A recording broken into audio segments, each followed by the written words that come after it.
علیکم ورحمۃ اللہ وبرکاتہ۔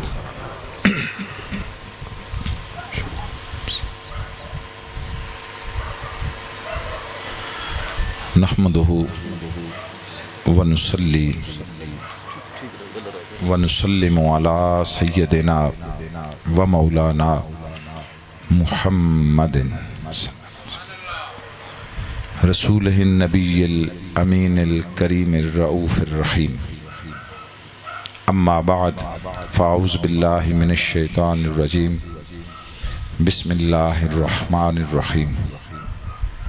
یا ایہا الذین آمنوا لا تحلوا شعائر اللہ، وقال اللہ تبارک و تعالی انا نحن نزلنا الذکر وَإِنَّا لَهُ لَحَافِظِينَ۔ صدق اللہ العظیم۔ انتہائی واجب الاحترام، لائق صد تعظیم و اکرام، صاحبان فضل و حکمت، ارباب علم و دانش، حضرات علماء کرام، بزرگان محترم، مہمانان ذی وقار، بانیان مجلس، ذمہ داران و وابستگان تحریک منہاج القرآن، اور جملہ خوشبخت و سعادت مند حاضرین و شرکائے مجلس، اللہ جل مجدہ کی توفیق و عنایت اور کرم نوازی سے ہم سب یہاں پر اللہ کے گھر میں اولیاء اللہ کی نسبت سے اور بالخصوص قدوۃ الاولیاء حضور سیدنا طاہر علاء الدین القادری الگیلانی البغدادی رحمہ اللہ تعالی علیہ وقدس سرہ العزیز، آپ کے عرس مبارک کی مناسبت اور اس کے عنوان سے منعقدہ اس انتہائی پاکیزہ اور مبارک اور بالیقین مقبول مجلس میں حاضر اور جمع ہے۔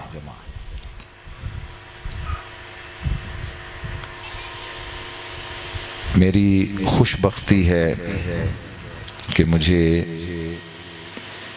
اس پاکیزہ و مبارک مجلس میں گفتگو اور کلام کرنے کا اعزاز اور سعادت نصیب ہو رہے، اور میں اسے قرآن و سنت کی تعلیمات کی روشنی میں اپنے لیے دنیا میں حصول رحمت الہی اور قیامت میں بخشش و نجات کا ذریعہ سمجھتا ہوں۔ محترم سیالوی صاحب نے بارگاہ مرتضوی میں بہت عمدہ نذرانہ عقیدت پیش کیا۔ اب میرا چونکہ ایک اسپیسیفک موضوع ہے، عنوان ہے، اس لیے میں گفتگو اسی پر کروں گا، مگر ایک جملہ بس اپنی تسکین قلب کے لیے اور وہ کیا کہتے ہیں اپنا رانجھا راضی کرنے کے لیے ایک جملہ، اور وہ جملہ تبصرہ ہے آقا علیہ السلام کے قول مبارک پر۔ حضور علیہ الصلوۃ والتسلیم نے ارشاد فرمایا کہ کلکم بنی آدم و آدم من تراب، تم سب آدم کے بیٹے ہو اور آدم مٹی سے تھے۔ وہ جہاں سے سلسلہ انسانیت و بشریت شروع ہوا وہ تھے من تراب، علی وہ ہیں جو ابو تراب ہیں۔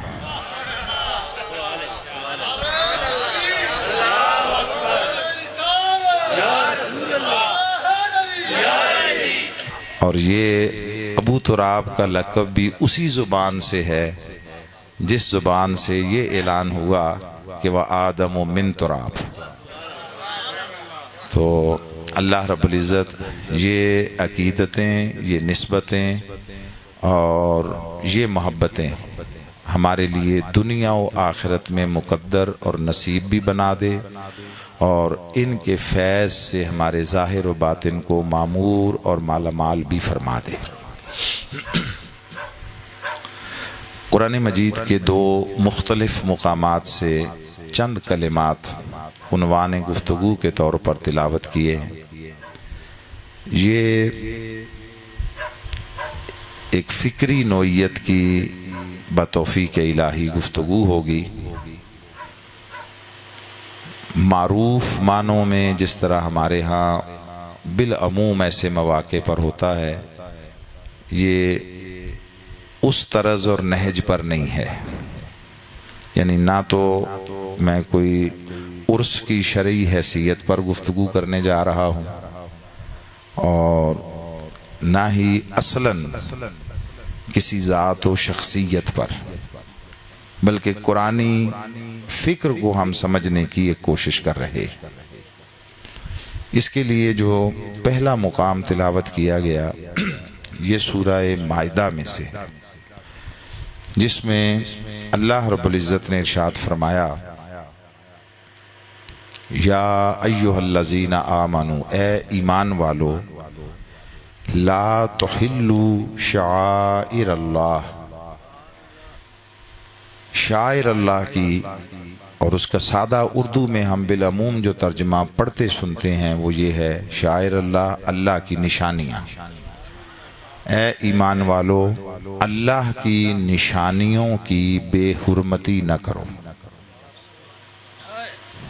یہ سادہ ترجمہ ہے، اللہ کی نشانیوں کی بے حرمتی نہ کرو۔ اب سوال یہ ہوا کہ مولا وہ نشانیاں ہیں کیا؟ کوئی ان نشانیوں کا ہمیں بتا دیتا کہ ہم ان کی بے حرمتی سے بچ سکیں۔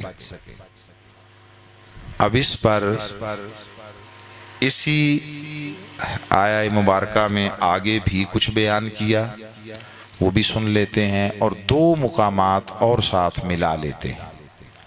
اس میں اللہ رب العزت نے ارشاد فرمایا، جب کہا لا تحلوا شعائر اللہ، اللہ کی نشانیوں کی بے حرمتی نہ کرو، یہ ایک شے ہو گئی جس کی ممانعت ہوئی۔ فرمایا ولا الشہر الحرام، اور نہ ہی حرمت والے مہینے کی جو ہے وہ مہینوں کی ان کی بے حرمتی کرو۔ ولا الہدی ولا القلائد ولا آمین البیت الحرام یبتغون فضلا من ربہم ورضوانا۔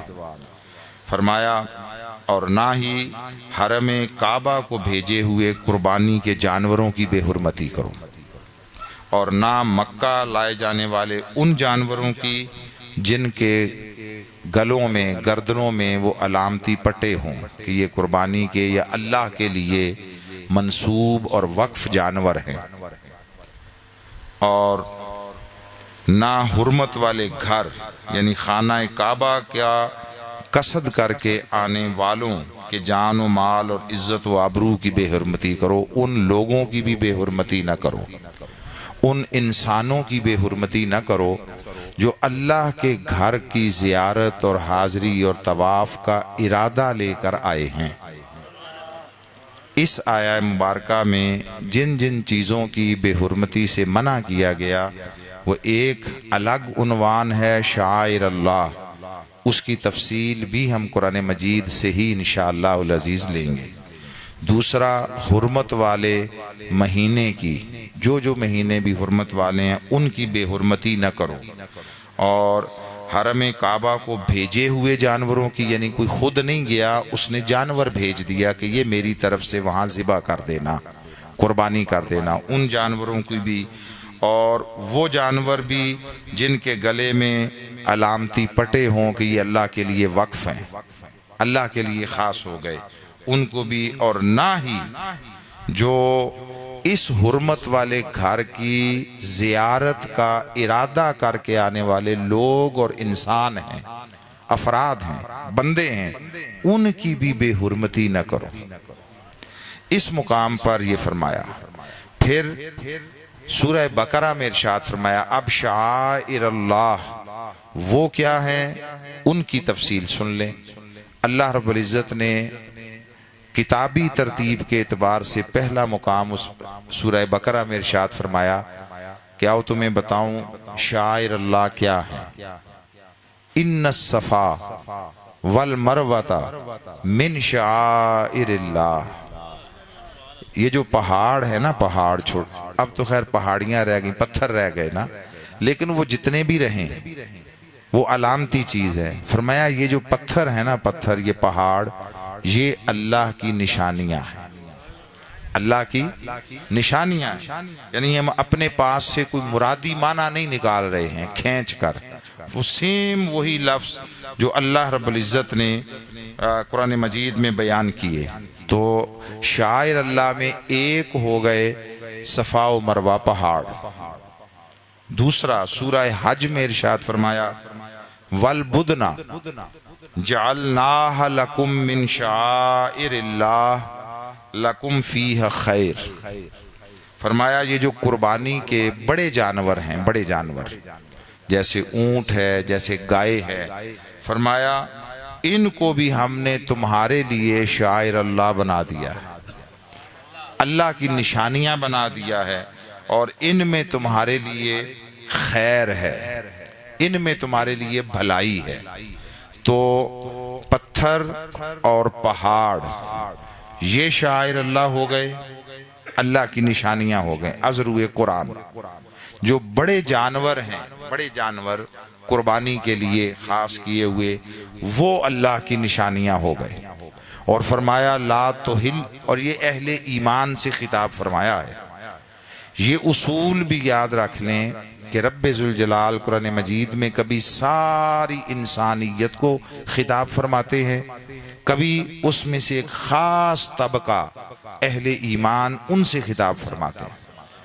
جب بات لوگوں کے حسب حال عام ہو، وسیع ہو، اس میں سب کو شامل کر لیتے ہیں اللہ، یا ایھا الناس کہہ کر، یا بنی آدم کہہ کر۔ اور جب کوئی خاص بات ہوتی ہے، خاص بات جو سب کے لیے، سب کو نہیں بتانے والی ہوتی، تو وہ پھر صرف یا ایھا الذین آمنوا، اہل ایمان کے طبقے کو متوجہ فرماتا ہے۔ اور یہ اصول ذہن میں رکھ لیں کہ جب بھی وہ یا ایھا الذین آمنوا کہہ کر کوئی حکم ارشاد فرمائے، کوئی تقاضا کرے، کوئی مطالبہ کرے، تو وہ جو شے بھی فرمائے، جو کچھ کرنے کا کہے، اس شے کا براہ راست تعلق ایمان کے ساتھ ہوتا ہے۔ اس حکم پر عمل کرنے سے یا ایمان بچتا ہے یا ایمان بڑھتا ہے، دو میں سے ایک فائدہ ہوتا ہے۔ یا ایمان تباہ ہونے سے، غارت ہونے سے، شیطان کے حملوں سے، اس میں نقص آنے سے، نفس کے وسوسوں سے اس میں کمی آنے سے ایمان بچتا ہے، محفوظ ہو جاتا ہے، یا اس حکم پر عمل کرنے سے ایمان میں اضافہ ہوتا ہے۔ یہ ساری چیزیں از روح قرآن و حدیث ثابت شدہ ہے۔ مجھے اس بحث میں جانے کی ضرورت نہیں ہے کہ ایمان بڑھتا بھی ہے، پھلتا پھولتا بھی ہے، ایمان میں کمی بھی آتی ہے، اضافہ و زیادتی بھی ہوتی ہے، یہ طے شدہ بات ہے۔ یہ پھر الگ ٹاپک ہو جائے گا، الگ موضوع ہو جائے گا۔ جب بھی وہ ایمان والوں سے کوئی خطاب فرمائے تو اس شے جس کا اس نے حکم دیا ہو، ایمان کے ساتھ دو طرح کا تعلق یا دو میں سے کسی ایک طرح کا تعلق لازم ہوتا ہے۔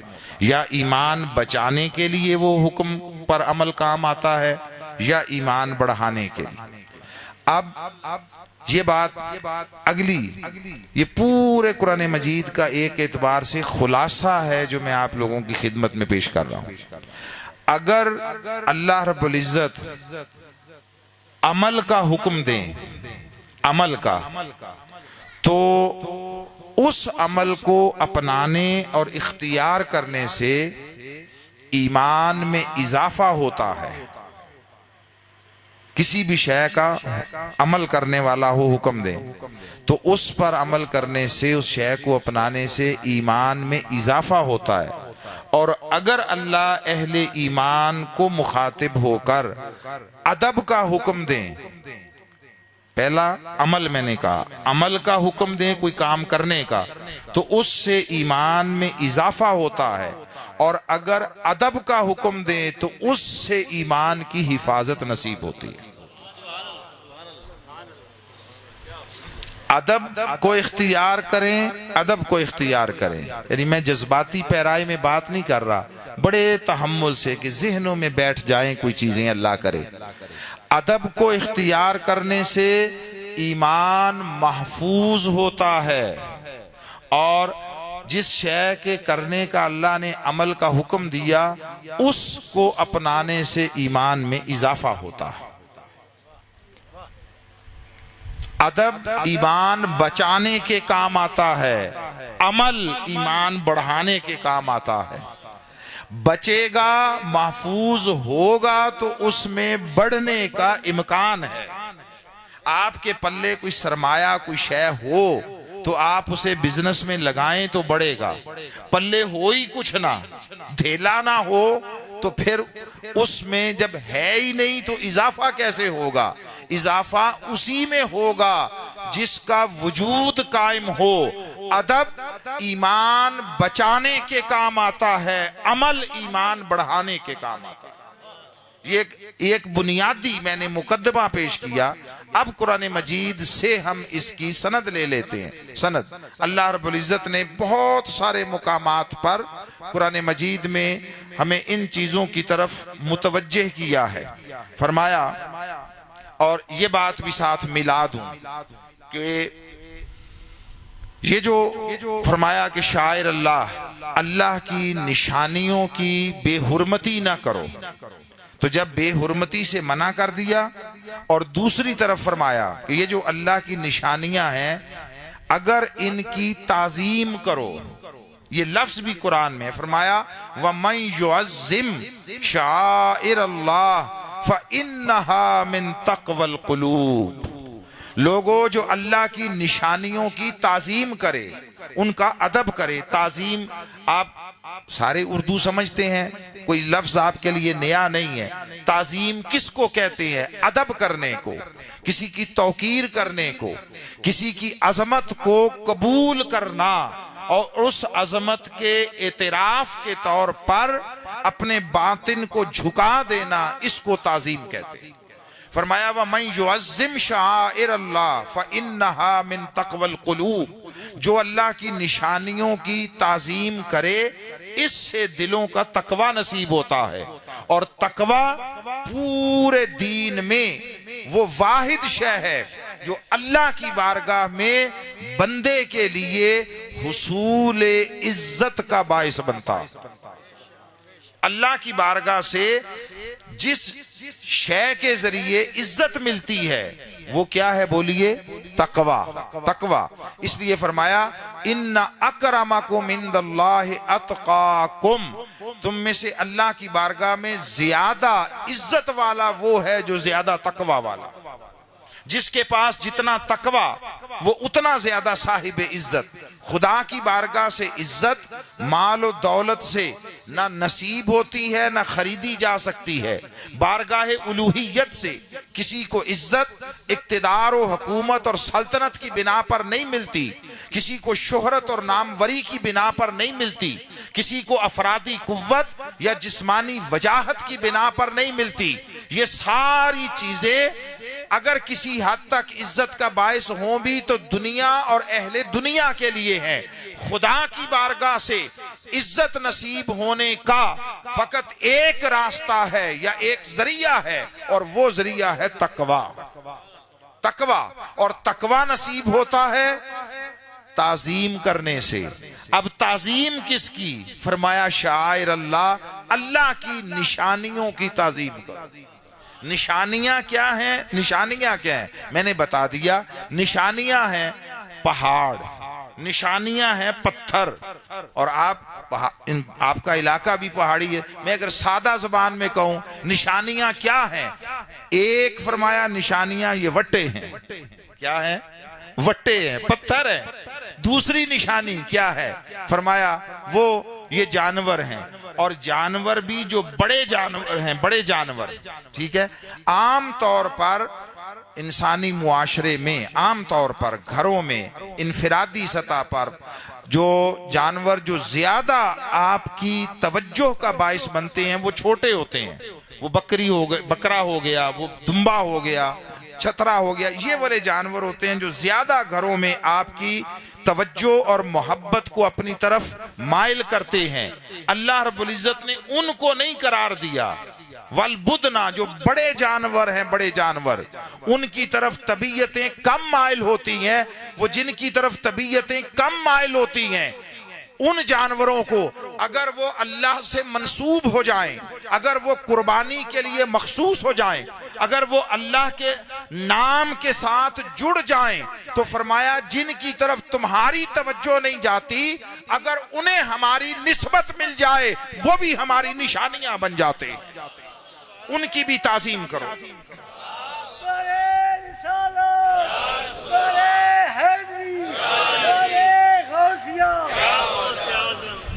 دین فقط اعمال کا نام نہیں ہے، اعمال کا نام نہیں ہے.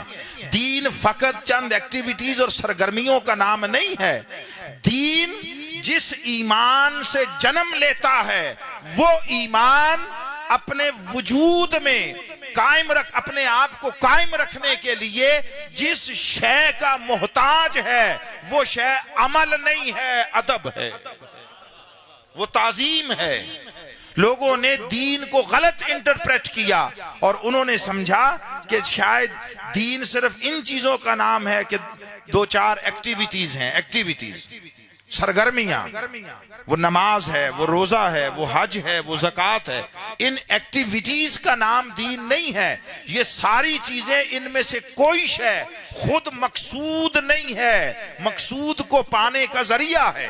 اور اس کو پانے کے لیے جو شے مفید اور مؤثر ہوتی ہے وہ آپ کی نیتیں ہیں، وہ آپ کا ارادہ ہے. کسی کے لیے نماز وہ اللہ کے قرب و حضوری کا ذریعہ بنتا ہے، اور کسی کی نماز اس کے لیے دوزخ میں پہنچنے کا ذریعہ بنتا. میں نے نہیں کہا، یہ دونوں باتیں بھی قرآن نے کہی. اللہ نے فرمایا اقم الصلاۃ لذکری، نماز قائم کرو تاکہ میری یاد کی ڈوری ہر وقت قائم رہے، بندھی رہے. ویل للمصلین، ان نمازیوں کے لیے بھی ویل ہے، ان کے لیے بربادی ہے، ان کے لیے دوزخ ہے. الذین هم عن صلاتهم ساہون، جو اپنی نمازوں کو بھول گئے. نمازوں کو بھول جانے کا معنی یہ نہیں ہے کہ وہ نمازیں پڑھتے نہیں ہیں. جب مسلین کہا، مسلین، مسلی کی جمع ہے تو مسلی اس میں فاعل ہے. اس فاعل تب ہوتا ہے جب کوئی فعل سر انجام دے. آپ کاتب تب ہیں جب کوئی شے لکھیں. کوئی قاتل تب ہے جب وہ قتل کر دے. جب اس سے قتل سرزد ہو جائے، قتل کا عمل ہو جائے تو قاتل ہوا. اس نے کچھ کتابت کی، لکھا تو کاتب ہوا. تو مسلین، نمازی تب ہوگا جب نماز پڑھے گا. فرمایا کچھ نمازیں پڑھنے والے دوزخ کا ایندھن ہیں جو اپنی نمازوں کو بھول بیٹھے. کیا معنی؟ مقصود نماز بھول گئے، روح نماز بھول گئے. وہ ریاکاری کرنے والے، نماز کو لوگوں میں عزت حاصل کرنے کا ذریعہ بنانے والے، نماز کے ذریعے لوگوں میں اپنی طہارت یا اپنی تقوی، اپنی نیکوکاری، اس کا ڈھنڈورا پیٹنے والے جو اس لیے نماز پڑھتے ہیں کہ لوگ عزت کرے. فرمایا ان کی نمازیں پڑھ لینے کے بعد بھی ان کو دوزخ میں پہنچا دے. تو آپ سمجھے بات، دونوں کا فرق. تو عمل کی حیثیت یہ ہے. روزے کے لیے فرما دیا، روزے کے لیے کہ آقا علیہ السلام نے فرمایا بہت سارے روزہ دار ایسے ہیں جنہیں ان کا روزہ سوائے بھوک پیاس کے کچھ نہیں دیتا. کچھ نہیں دیتا۔ حج کرنے والے بہت سارے ایسے ہیں جنہیں حج کے سفر سے اور حج کے مناسک کی ادائیگی سے سوائے سفر کی مشقت اور سوائے اس عمل کی مشقت کے کچھ نہیں نصیب ہوتا۔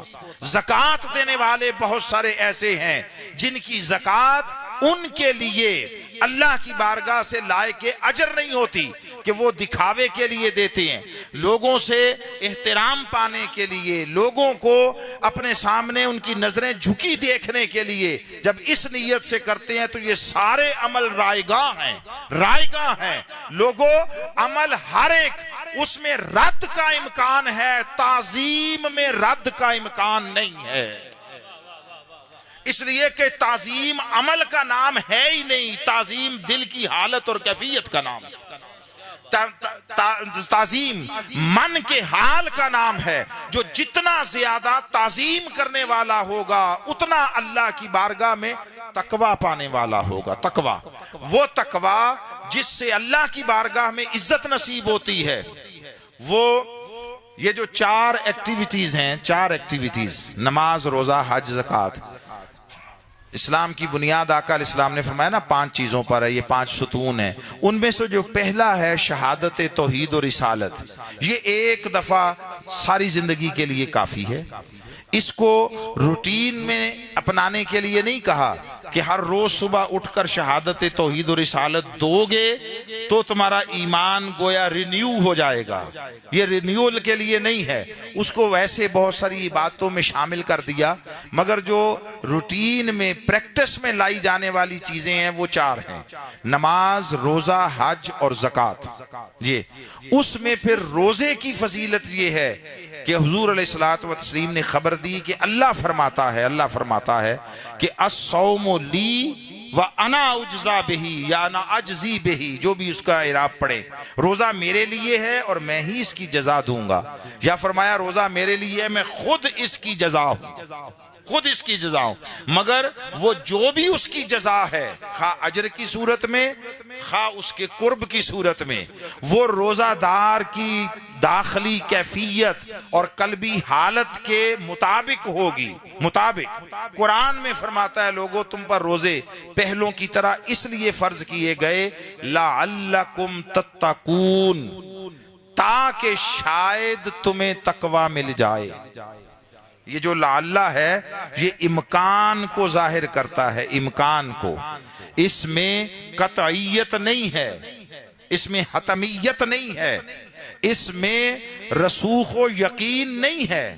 لعلہ کا معنی یہ شاید، ممکن ہے ایسا ہو جائے تمہیں تقوی نصیب۔ وہ جو صبح سے شام تک بھوکا پیاسا رہنا، حلال چیزوں کو بھی ترک کر دینا، وہ تینوں چیزیں حلال تھیں، کھانا حلال تھا، پینا حرام تھا، اور جو تعلقات تھے وہ حلال تھے، ان سب کو اللہ کی رضا کے لیے چھوڑ دینا، حلال کو ترک کر دینا، اتنا بڑا عمل تھا، اور اللہ کی بارگاہ سے اس کے لیے فرمایا شاید تمہیں اس سے تقوی مل جائے، شاید۔ مگر تعظیم کا راستہ، ادب کا راستہ یہ وہ ہے، فرمایا وَمَن يُعَظِّمْ شَعَائِرَ اللَّهِ، جو اللہ کی نشانیوں کی تعظیم کر لے، فَإِنَّهَا مِن تَقْوَى الْقُلُوبِ، اِنَّا رفع شک کے لیے آتا ہے، یقین پیدا کرنے کے لیے آتا ہے، اِنَّا کا معنی ہی ہوتا ہے بے شک۔ یہ تو آپ میں سے ہر کوئی سمجھتا ہے نا، ان اللہ علی کل شیء قدیر، بے شک اللہ ہر شے پر قادر ہے۔ تو یہ شک کو، ریب کو، وسوسے کو، وہم کو دور کر دیتا ہے، یقین پیدا کرتا ہے، رسوخ پیدا کرتا ہے، اعتماد پیدا کرتا ہے۔ تو فرمایا فَإِنَّهَا، پس بے شک یہ جو تعظیم کرنا ہے شاعر اللہ کی، یہ دلوں کا تقوی ہے۔ بھی سمجھنے والی ہے، انسانی وجود کا ایک ایک عضو اس کا الگ الگ تقوی ہے۔ آنکھ کا تقوی ہے، جس شے کو تکنے سے منع کر دیا رک جاؤ۔ کان کا تقوی ہے، وہ آوازیں تمہارے لیے مسموع نہ ٹھہریں، جن کو سننے سے روک دیا ہے۔ ناک کا تقوی ہے وہ شے، وہ سمیل آپ کی ناک میں نہ جائے جس کی ممانعت آ گئی۔ زبان کا تقوی ہے وہ کچھ نہ بولے جس کے بولنے سے روک دیا ہے۔ پیٹ کا تقوی ہے اس میں وہ کچھ نہ جائے جس کو حرام کر دیا ہے۔ ہاتھ کا تقوی ہے اس شے کو مس نہ کرے جس کی ممانعت آ گئی۔ پاؤں کا تقوی ہے ادھر جانے کے لیے نہ اٹھیں جدھر اللہ نے رکاوٹ اپنے امر کے ذریعے قائم کر دی ہے۔ تو سر سے پاؤں تک وجود کے ایک ایک حصے کا تقوی ہے، اس کے اپنے تقاضے ہیں، مگر پھر اعضائے بدن میں سے سب سے اونچا، سب سے اعلیٰ، سب سے اللہ کی بارگاہ میں بلند رتبے کا جو تقوی ہے وہ دلوں کا تقوی ہے، تقوی قلوب ہے۔ جس کو دل کا تقوی نصیب ہو گیا اس کا گویا پورے کا پورا بدن وہ نور تقوی سے مالا مال ہو گیا۔ کیوں؟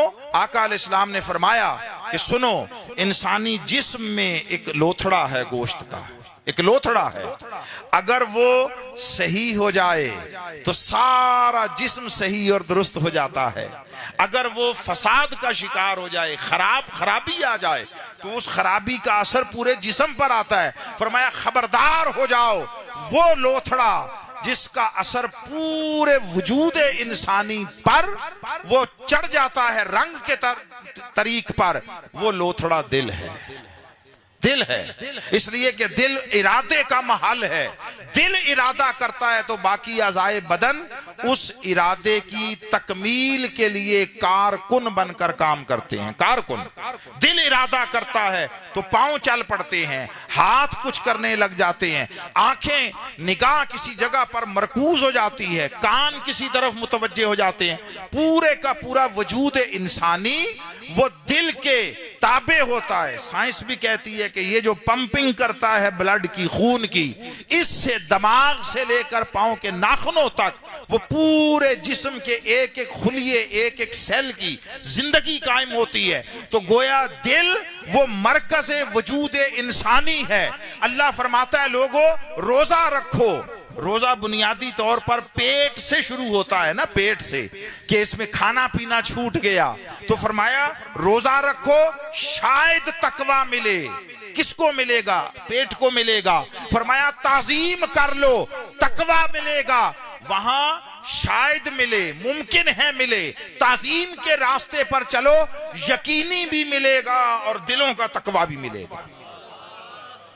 آپ سمجھے ہیں یہ فرق کہ روزے جیسے عمل سے امکان ہے تقوی ملنے کا، امکان شاید ملے، تعظیم سے یقینی ملے، ایک فرق یہ۔ دوسرا، اب روزے سے جو تقوی ملے گا اسی عضو کو ملے گا نا جو روزے کا محل ہے۔ روزے کا محل بنیادی طور پر پیٹ ہے تو اس سے پیٹ کا تقوی ملے گا۔ فرمایا تعظیم کے راستے پر چلو تمہیں دلوں کا تقوی ملے گا۔ یہ اعلیٰ ہے، یہ عرفہ ہے۔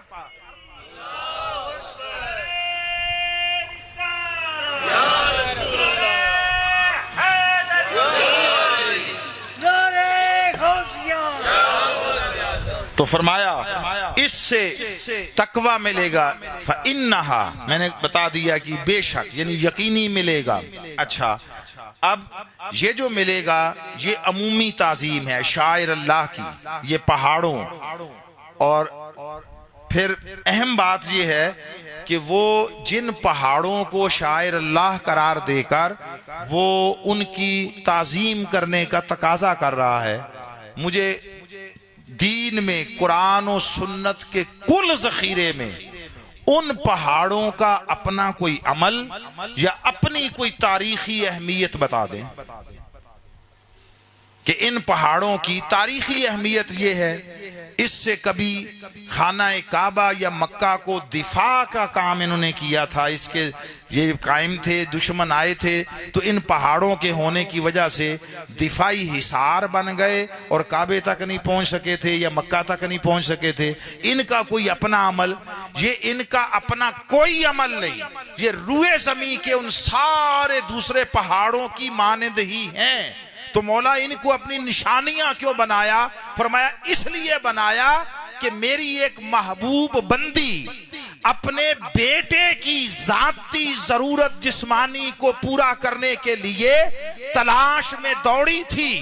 وہ جس جگہ دوڑی تھی وہ یہ پتھر تھے، یہ پہاڑ تھے. ان پہاڑوں کو میری اس محبوب بندی کے پاؤں کی نسبت میسر آ گئی.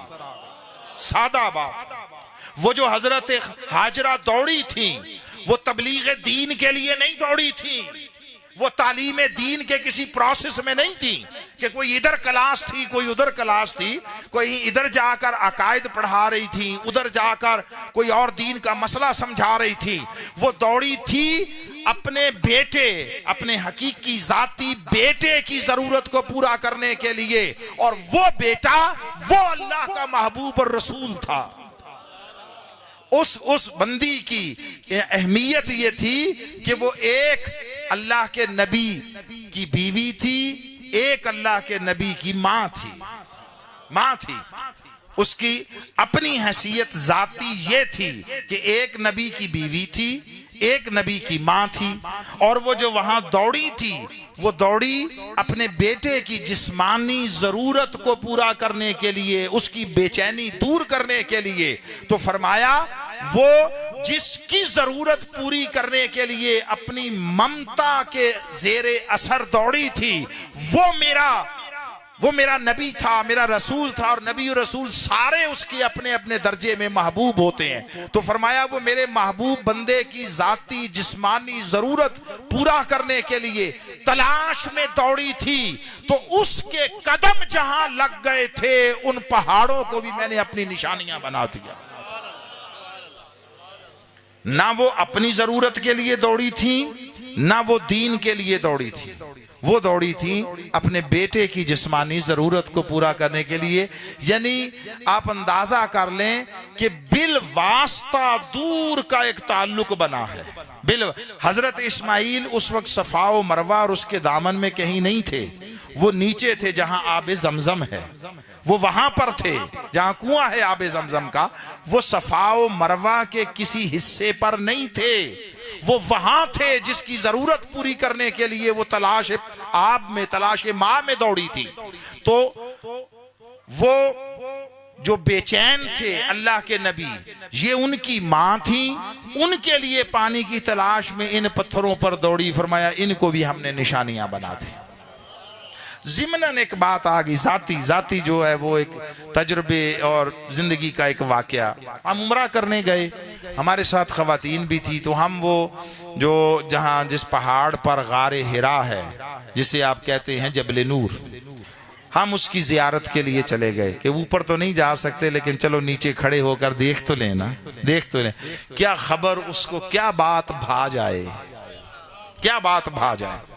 وہ سجدے رد کر دیتا ہے، زیارتیں رد نہیں کرتا. زیارتیں رد نہیں کرتا. یہ موضوع نہیں ہے، یہ قرآن میں درجنوں جگہ پر وہ بتاتا ہے. زیارت رویت اس کو رد نہیں کرتا، سجدے رد کر دیتا ہے. ہم وہاں کھڑے تو اب وہ کچھ لوگ ہوتے ہیں ہر جگہ پر جو چھوڑے ہوئے ہوتے ہیں. تو انہوں نے کہا کہ آپ کس لیے آئے؟ ہم نے کہا ہم اس پہاڑ کی زیارت کے لیے ہیں. اس نے کہا کعبہ چھوڑ کر چونکہ پتہ تو نہیں ہے یہ عمرہ کرنے والے ہیں، اب کعبہ چھوڑ کر وہاں سے اس جگہ پر آ گئے ہیں اس کی زیارت کے لیے. میں نے کہا ہاں، ہمیں کسی نے بتایا کہ بھئی ادھر وہ غار حرا ہے. ویسے یہ پہاڑ کون سا ہے؟ کوئی باتوں میں بات نکلی تو انہوں نے کہا کہ یہ جبل نور ہے. اس سے پہلے وہ فرما چکے تھے کہ ادھر آنے کا کوئی فائدہ تو نہیں ہے، نہ قرآن میں کہیں حکم ہے، نہ حدیث میں کہیں حکم ہے. تو آپ لوگ ایسی وقت ضائع کرتے ہیں. یہی آپ وہاں کعبے کا طواف کرتے، وہاں کوئی صحن کعبہ میں سجدے کرتے، کوئی نفل پڑھتے، کوئی فلاں تسبیح کرتے، کعبے کو خالی بیٹھ کر تکتے رہتے تو وہ بھی عبادت ہے. میں نے کہا ہاں وہ درست ہے، ہم نے وہ عبادت بھی کی ہے. کچھ عبادتیں شریعت کی ہوتی ہیں، کچھ عبادتیں محبت کی ہوتی ہیں. محبت کی ہوتی ہے. جہاں مل گیا تیرا نقش پا وہیں میں نے کعبہ بنا لیا. تمہیں کیا خبر؟ ویسے یہ پہاڑ کون سا ہے؟ فرمانے لگے جبل نور. کیا؟ جبل نور۔ میں نے کہا سبحان اللہ، ٹھیک جگہ پر آ گئے ہو، پہلی جست میں، پہلے ہی قدم میں ٹھیک جگہ پر آ گئے۔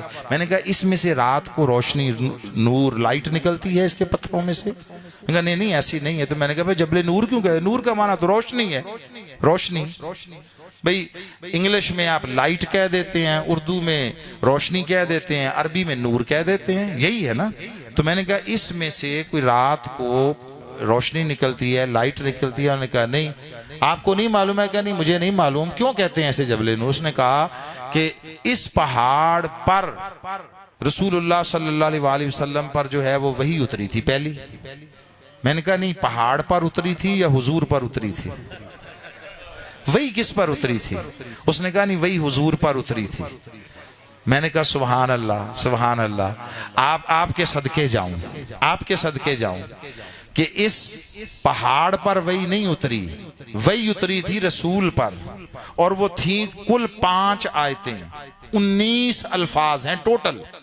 قرآن کے 6,500 سے زیادہ تو آیتیں، 78,000 سے زیادہ الفاظ و کلمات، 78-80 ہزار الفاظ میں سے 19 الفاظ، 6,500 سے زائد آیتوں میں سے صرف 5 آیتیں وہ بھی رسول پر اتری تھیں، پہاڑ پر نہیں اتری تھیں۔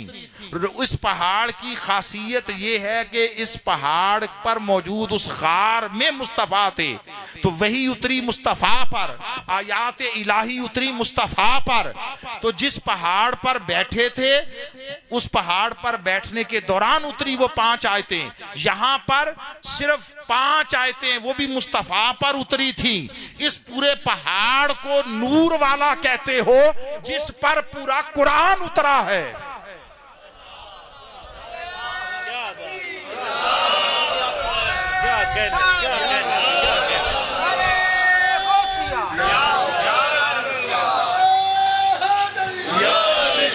اور صدقے جاؤں جس پر پورا قرآن اترا، اسے نور کہتے ہوئے اپنی تو زبان دکھتی ہے، اوروں کو بھی منع کرتے ہو، اور پھر اس سے آگے جس کے گھر اس کی 2 بیٹیاں چلی جائیں اس کو ذو النورین کہتے ہو، 2 نوروں والا، اور پوچھو وہ 2 نور کیا ہیں تو کہتے ہو وہ اس کی بیٹیاں ہیں۔ جس کی بیٹیاں نور ہیں اس کو نور ماننے سے انکاری ہو۔ جس سینس میں بیٹیوں کو نور مان رہے ہو اسی سینس میں مصطفیٰ کو مان لو، اسی سینس میں۔ ہم بحث نہیں کرتے۔ میں نے کہا جس انداز سے ان کی بیٹیوں کو، صاحبزادیوں کو نور مانتے ہو، میں نے کہا وہاں حرم مدینہ میں بھی دائیں بائیں میں نے دیکھا حضرت عثمان کے ساتھ آپ لوگ لکھتے ہیں ذو النورین کہتے ہیں، ہاں۔ تو میں نے کہا بیٹیاں نور ہیں، جس کی بیٹیاں ہیں وہ نور نہیں۔ جس پہاڑ پر بیٹھا ہو 5 آیتیں اس پر اتریں، اس پر، تو اس کی نسبت سے پہاڑ کو شرف ملا، اور پہاڑ نور والا ہوا، وہ نور والا نہ ہوا۔ اب اس فکر پہ آدمی کیا کہے، اس فکر پہ کیا کہے؟ آپ بات سمجھے؟ یہ دور کی نسبت تھی، دور کی نسبت۔ وہ ایسے ہی یاد آ گیا، پتہ نہیں، میر کا شعر ہے کہ دور بیٹھا راہ سے غبار میر، عشق بن یہ ادب نہیں آتا۔ تو دور کی نسبت تھی، دور کی نسبت۔ تو اس صفا و مروہ کو بھی دور کی نسبت تھی، بالواسطہ نسبت تھی۔ نہ حضرت اسماعیل وہاں تھے، نہ وہاں سے آب زمزم نکلا ہے، نہ خود نبی وہاں دوڑا، نبی کی والدہ دوڑی ہیں، نبی کی بیوی دوڑی ہیں۔ اللہ نے ان پہاڑیوں کو اپنی نشانیاں شاعر اللہ بنا دیا، فرمایا ان کی تعظیم کیا کرو۔ وَالْبُدْنَ جَعَلْنَاهَا لَكُمْ شَاعِرًا مِنْ شَاعِرِ اللَّهِ، یہ بڑے جانور، ان کو ہم نے اللہ کی اپنی نشانیاں بنا دیا، ان کی تعظیم کیا کرو۔ سبحان اللہ، جو دین آپ کو پتھروں پہاڑوں کی تعظیم کرنے کا مطالبہ کرتا ہے، جو دین تم سے بڑے جانوروں کو اگر وہ اللہ سے منسوب ہو جائیں تو ان کی تعظیم کا مطالبہ کرتا ہے، وہ دین جو انسان، جو لوگ اپنے آپ کو اللہ کے سپرد کر دیں، اللہ کی اطاعت میں خود کو فنا کر دیں، حصول رضائی الہی کے راستوں پر نفس کو ذبح کر دیں اطاعت کی چھری سے، اور اللہ انہیں اپنی بارگاہ میں اولیاء کے منصب پر فائز کر دے، ان کا خدا کی بارگاہ میں درجہ کیا ہوگا؟ وہ تو کہتا ہے میرے گھر کے طواف کے لیے آنے والے یہ جو حاجی ہیں، عمرہ زائرین ہیں، ان کی بھی بے حرمتی نہ کرو۔ میں نے آپ کو سنا دیا یہ آیت کا حصہ، وہ جانوروں کی تعظیم کرو، کسی نے بھیجا ہے خود نہیں جا سکا اس جانور کی تعظیم کرو، کعبے کے قصد کر کے آنے والے لوگوں کی تعظیم کرو، ان میں گناہگار بھی ہوں گے، فاسق و فاجر بھی ہوں گے، خدا جانے کیسے کیسے ہوں گے، کسی کا حج کسی کا عمرہ و طواف قبول ہوتا ہے یا نہیں ہوتا یہ فقط خدا جانتا ہے۔ وہ فرماتا ہے قبولیت دیکھ کر نہیں، فقط میرے گھر کی طرف آتا ہوا دیکھ کر تعظیم کیا کرو۔ معلوم نہیں قبولیت کی منزل کو یہ سفر پہنچے گا یا نہیں پہنچے گا، جنہیں قبولیت ابھی نصیب نہیں ہوئی فقط اس طرف چل پڑے ہیں، ان کی تعظیم کا خدا مطالبہ کرتا ہے، اور جو خود کو مٹا کر فنا کر کے اپنی ہستی ختم کر کے اس کی بارگاہ میں درجہ اجابت و قبولیت کو پا چکے ہو، ان کی تعظیم کرنے سے تمہارے ذہنوں میں سوالات کیوں کھڑے ہو جاتے ہیں؟ اب بات سمجھیں، میں ایک اصولی فکری بات جو ہے وہ آپ کے گوش گزار کرنا چاہتا ہوں۔ تو یہ وہ دین ہے جو تعظیم کا مطالبہ کرتا ہے۔ میں ایک مقام اور ساتھ ملا لوں، ایک مقام، تاکہ وہ جو بنیادی قرآنی تھیم ہے وہ مختصر طریق پر تکمیل کو پہنچے۔ اب میں نے عرض کر دیا کہ تعظیم کرو تو دلوں کا تقوی نصیب ہوتا ہے اور یقیناً نصیب ہوتا ہے، بالیقین نصیب ہوتا ہے۔ ٹھیک، اب یہ ہے جتنی نشانیاں، وہ پہاڑ ہیں، پتھر ہیں، جانور ہیں، ان نشانیوں کی تعظیم کرو تو دلوں کے تقوی میں سے کچھ نصیب ہوگا۔ فَإِنَّهَا مِن تَقْوَى الْقُلُوبِ، من جزئیت کے لیے ہے، بعضیت کے لیے آتا ہے، یعنی وہ جو دلوں کا تقوی ہے اس میں سے کچھ آپ کو مل جائے گا، کچھ، وہ تھوڑا بھی بہت ہوتا ہے، مگر ہم نے عرض کی مولا کوئی ایسی صورت بھی ہے کہ دلوں کا تقوی ملے اور پورا ملے، دل بھر جائے تقوی سے، کوئی ایسی صورت بھی ہے کہ کامل تقوی قلوب مل جائے؟ اس نے کہا ہاں ہے، ایسی صورت بھی ہے کہ وہ کام کر لو، وہ تعظیم کو اختیار کر لو تو تمہارا پورے کا پورا دل وہ تقوی سے مالا مال ہو جائے، تقوی سے۔ ہم نے کہا کیا؟ اس نے کہا یہ ہیں عام نشانیاں، پہاڑ، جانور، حج کے عمرے کے لیے آنے والے لوگ، یہ ہیں عام چیزیں، ان کا ادب کرو گے، تعظیم کرو گے تو دلوں کے تقوی میں سے کچھ ملے گا۔ آؤ تمہیں مکمل کامل تقوی قلوب کا راستہ بتا دوں، اور وہ یہ کہ اس کائنات میں یوں تو لاکھوں کروڑوں نشانیاں ہیں میری، مگر سب سے اعظم، سب سے اکبر، سب سے بڑی، سب سے کامل اور سب سے عرفہ نشانی اس پوری کائنات میں وہ میرا محبوب ہے، وہ وجود مصطفیٰ ہے۔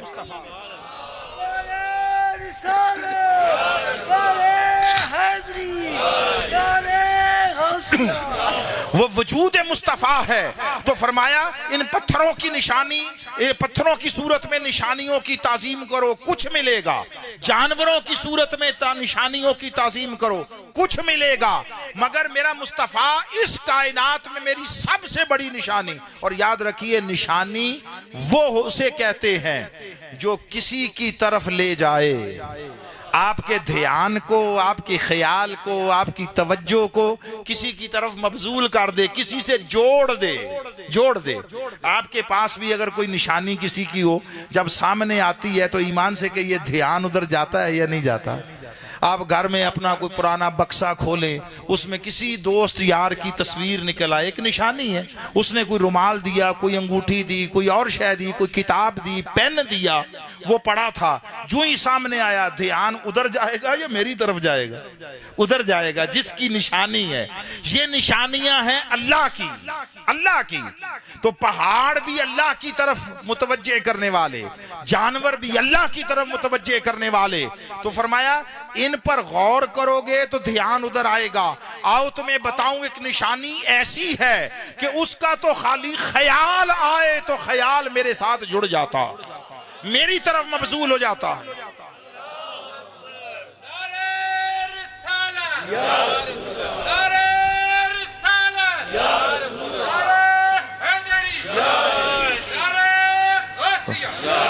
تو فرمایا اس کائنات ارض و سماوات میں میری وہ سب سے بڑی نشانی وجود مصطفیٰ ہے، اس کا ادب کر لو، تم اس کی تعظیم کر لو، پھر کچھ کرنے کی حاجت نہیں ہے، میں خود اپنے دست قدرت سے تمہارے دلوں کو لے کر اسے تقوی سے بھر دوں گا۔ یہ قرآن ہے، یہ قرآن ہے۔ ان الذین یغضون اصواتهم عند رسول اللہ، جو لوگ اپنی آوازوں کو رسول اللہ کی بارگاہ میں پست کر لیں، دھیما کر لیں۔ ایمان سے کہیے آج کے اس ماحول اور معاشرے میں بھی جب ادب کی قدریں پامال ہو گئی، جب اخلاقی قدریں وہ پامال ہو چکی ہیں، ادب مٹتا جا رہا ہے، اخلاقیات کا جنازہ نکلتا جا رہا ہے، مگر آج کے اس ماحول اور دنیا میں بھی مشرق سے مغرب تک، وہ مذہبی ہو معاشرہ یا لبرل ہو، وہ اسلامک ہو یا نان اسلامک، وہ مشرق ہو یا یورپ اور مغرب ہو، آج کی دنیا میں بھی بولیے کوئی چھوٹا بڑے کے سامنے، بیٹا باپ کے سامنے اونچا بولے تو کیا کہا جاتا ہے؟ بے ادبی ہے، بے ادب ہے۔ ایسا ہے یا نہیں؟ آہستہ بولنا بڑوں کے سامنے آج بھی پوری دنیا کے انسانی معاشرے میں ادب کی علامت ہے یا نہیں ہے؟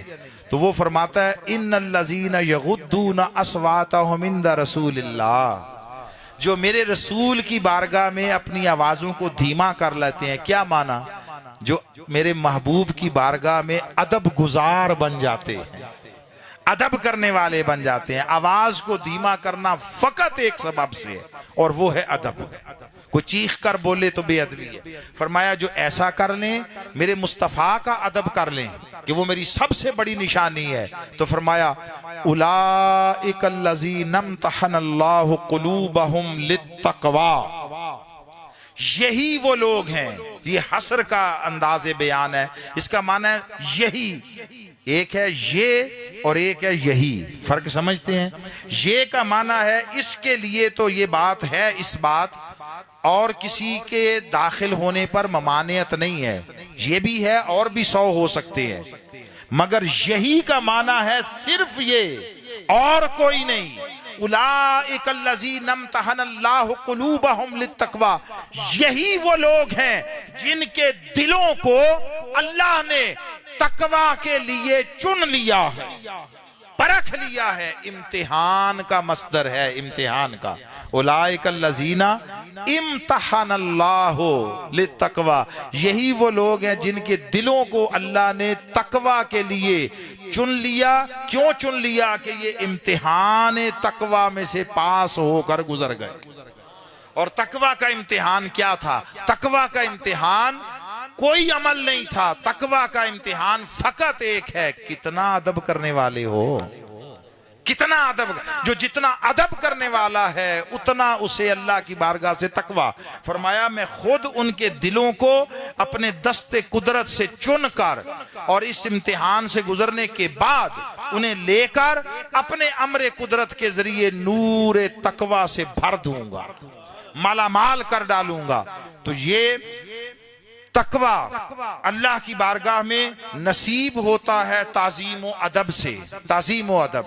جو شے اللہ سے منسوب ہو جائے، اللہ سے منسوب ہو جائے اس کی دیکھیے اس نے قرآن میں وہ ہر فرد کا نام نہیں لینا، اس نے آپ کو اصول بتانے ہیں، اصول بتانے ہیں، اس سے خود اخذ کرنا ہے۔ اس لیے فرماتا ہے افلا یتدبرون القرآن ام علی قلوب اقفالها، یہ لوگ قرآن پر غور و فکر کیوں نہیں کرتے؟ کیا ان کے دلوں پر تالے پڑے ہوئے ہیں؟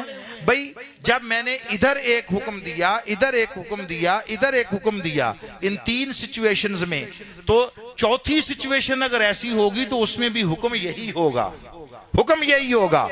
جب آپ کعبہ جاتے ہیں، کعبہ تو آپ حجر اسود کے سامنے پہنچ گئے، حجر اسود رش تھا، آپ بوسہ نہیں دے سکتے، تو کیا کرتے ہیں؟ استلام کرتے ہیں. آپ دور کھڑے ہو کر آپ اندازہ کر، یہ ساری کی ساری چیزیں ادب کی تعظیم کی نہیں ہے تو کیا ہے؟ آپ دور سے کھڑے ایسے اشارہ کیا، نہ آپ کو حجر اسود نظر آیا، چلو نظر آئے پھر بھی بات ہے، آپ نے دیکھا بھی نہیں ہے، آپ نے ادھر جہاں کہیں پر اس کونے میں حجر اسود ہے آپ نے دور سے ایسے کیا اور ایسے کر کے چوما اپنے ہاتھ کو ہے. اے دین ہے. اللہ اکبر، اللہ اکبر. کوئی سمجھے تو سمجھے، نہ سمجھے تو نہ سمجھے. ادھر مس بھی نہیں کیا، ٹچ نہیں کیا حجر اسود کو. چلو رش ہوتا ہے نا تو بندہ ایسے بیچ میں سے مونڈوں کے اوپر سے بغلوں کے نیچے سے کر کے چلو ہاتھ لگا، انگلی لگ گئی، کوئی سمجھ آتی ہے بات. وہ آپ کم بیش 100 میٹر دور اوپر، آج کل جو بڑے وہ بن گئے ہیں ہلکے منزلیں وہاں، تو آپ کوئی آدھے کلومیٹر کے فاصلے پر کھڑے ہیں، آدھے کلومیٹر.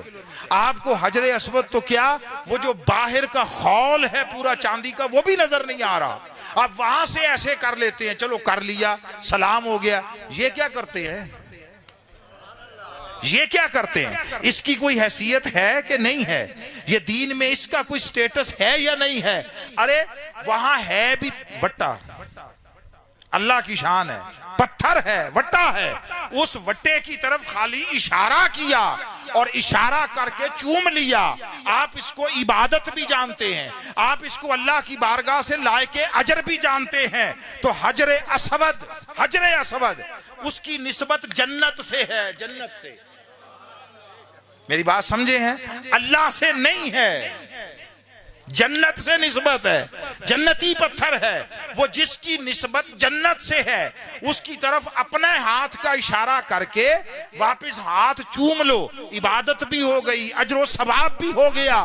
اور کوئی اللہ سے منسوب ہو اور اسے ولی اللہ کہیں اور اللہ کا ولی کہیں اور خدا قرآن میں ان کی شانیں بیان کرے، ان کی عظمتیں بیان کرے، ارے اس ولی کا جا کر کوئی ہاتھ چوم لے تو دین میں حرف آتا ہے.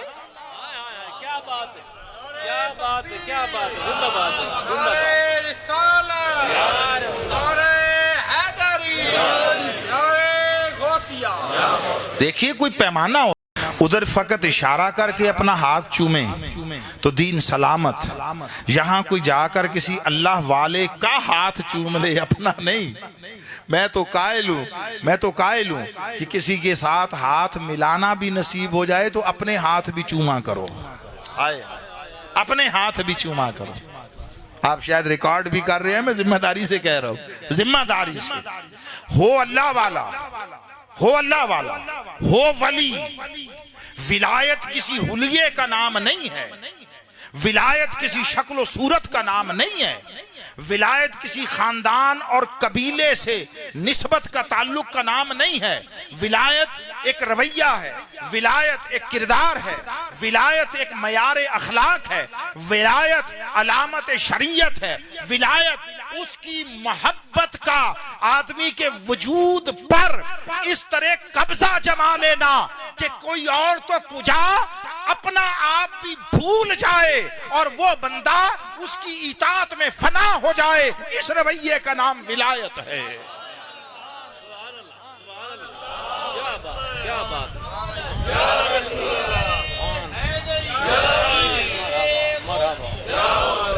آقا علیہ السلام سے پوچھا گیا جب حضور علیہ السلام نے ان کے خواص بیان، تو کوئی عرابی شخص تھا، عرابی. جب حضور علیہ السلام نے اولیاء کی فضیلت بیان کی، ان کے جو ہے وہ درجات بیان کیے، تو کوئی عرابی شخص تھا، عرابی دیہاتی. اس نے کھڑے ہو کر کہا یا رسول اللہ ہمیں کوئی ان کی نشانی بتا دیں. نشانی. اور حدیث پاک کے الفاظ ہیں کہ آقا علیہ السلام نے اس کا جب سوال سنا تو حضور کا چہرہ کھل اٹھا. ہائے ہائے، اللہ والوں اولیاء کی کوئی نشانی بتا دیں، نشانی بتا دیں. تو آقا علیہ السلام کا چہرہ کھل اٹھا. اور صحابہ کہتے ہیں کہ ہم جب بھی مجلس ہوتی تو ہم دیکھتے کوئی ایسا شخص ہو عرابی جو اٹھ کر بات کرے، چونکہ وہ سادہ لوگ ہوتے ہیں دیہاتوں کے رہنے والے، تو وہ دھڑلے سے بات کر دیتے ہیں. وہ کہتے خود کیوں نہیں کرتے ہو بھائی؟ وہ کہتے ہیں خود اس لیے نہیں کرتے کہ ہم سے جانتے تھے کہیں کوئی لفظ ایسا نہ نکل جائے کہ ہمارا ایمان ہی ضائع ہو جائے. خود سوال نہیں کرتے تھے، کسی سادہ دیہاتی کو تلاش کرتے تھے کہ وہ سوال کرے تو ہمیں بھی کچھ خیرات نصیب ہو جائے۔ تو جب اس نے سوال کیا، آقا علیہ السلام کا چہرہ خوشی سے کھل اٹھا، مسکرا اٹھا۔ آقا علیہ السلام نے فرمایا وہ کسی خاندان اور قبیلے سے تعلق نہیں رکھتے ہوں گے، مختلف قبیلوں، خاندانوں، نسلوں سے تعلق رکھتے ہوں گے، وہ اللہ کے لیے ایک دوسرے سے محبت کرتے ہوں گے۔ موٹی نشانی یہ ہوگی ان کے پاس بیٹھو، ان کے قریب جاؤ، ان کی مجلس اور صحبت اختیار کرو اور ان کی زیارت کرو، انہیں دیکھنے سے خدا یاد آئے گا۔ سادہ نشانی، انہیں دیکھو تو خدا یاد آ جائے۔ وہ اللہ کی اطاعت میں، اس کی فرما برداری میں، اس کی معرفت میں، اس کی حضوری میں، اور اس کے لیے خود کو اس طرح مٹا چکے ہوں گے کہ انہیں دیکھو انہیں یاد وہ آئے گا۔ تو اس کا کیا معنی ہوا؟ جسے دیکھ کر کوئی یاد آئے وہی نشانی ہوتا ہے، اور نشانی کیا ہے؟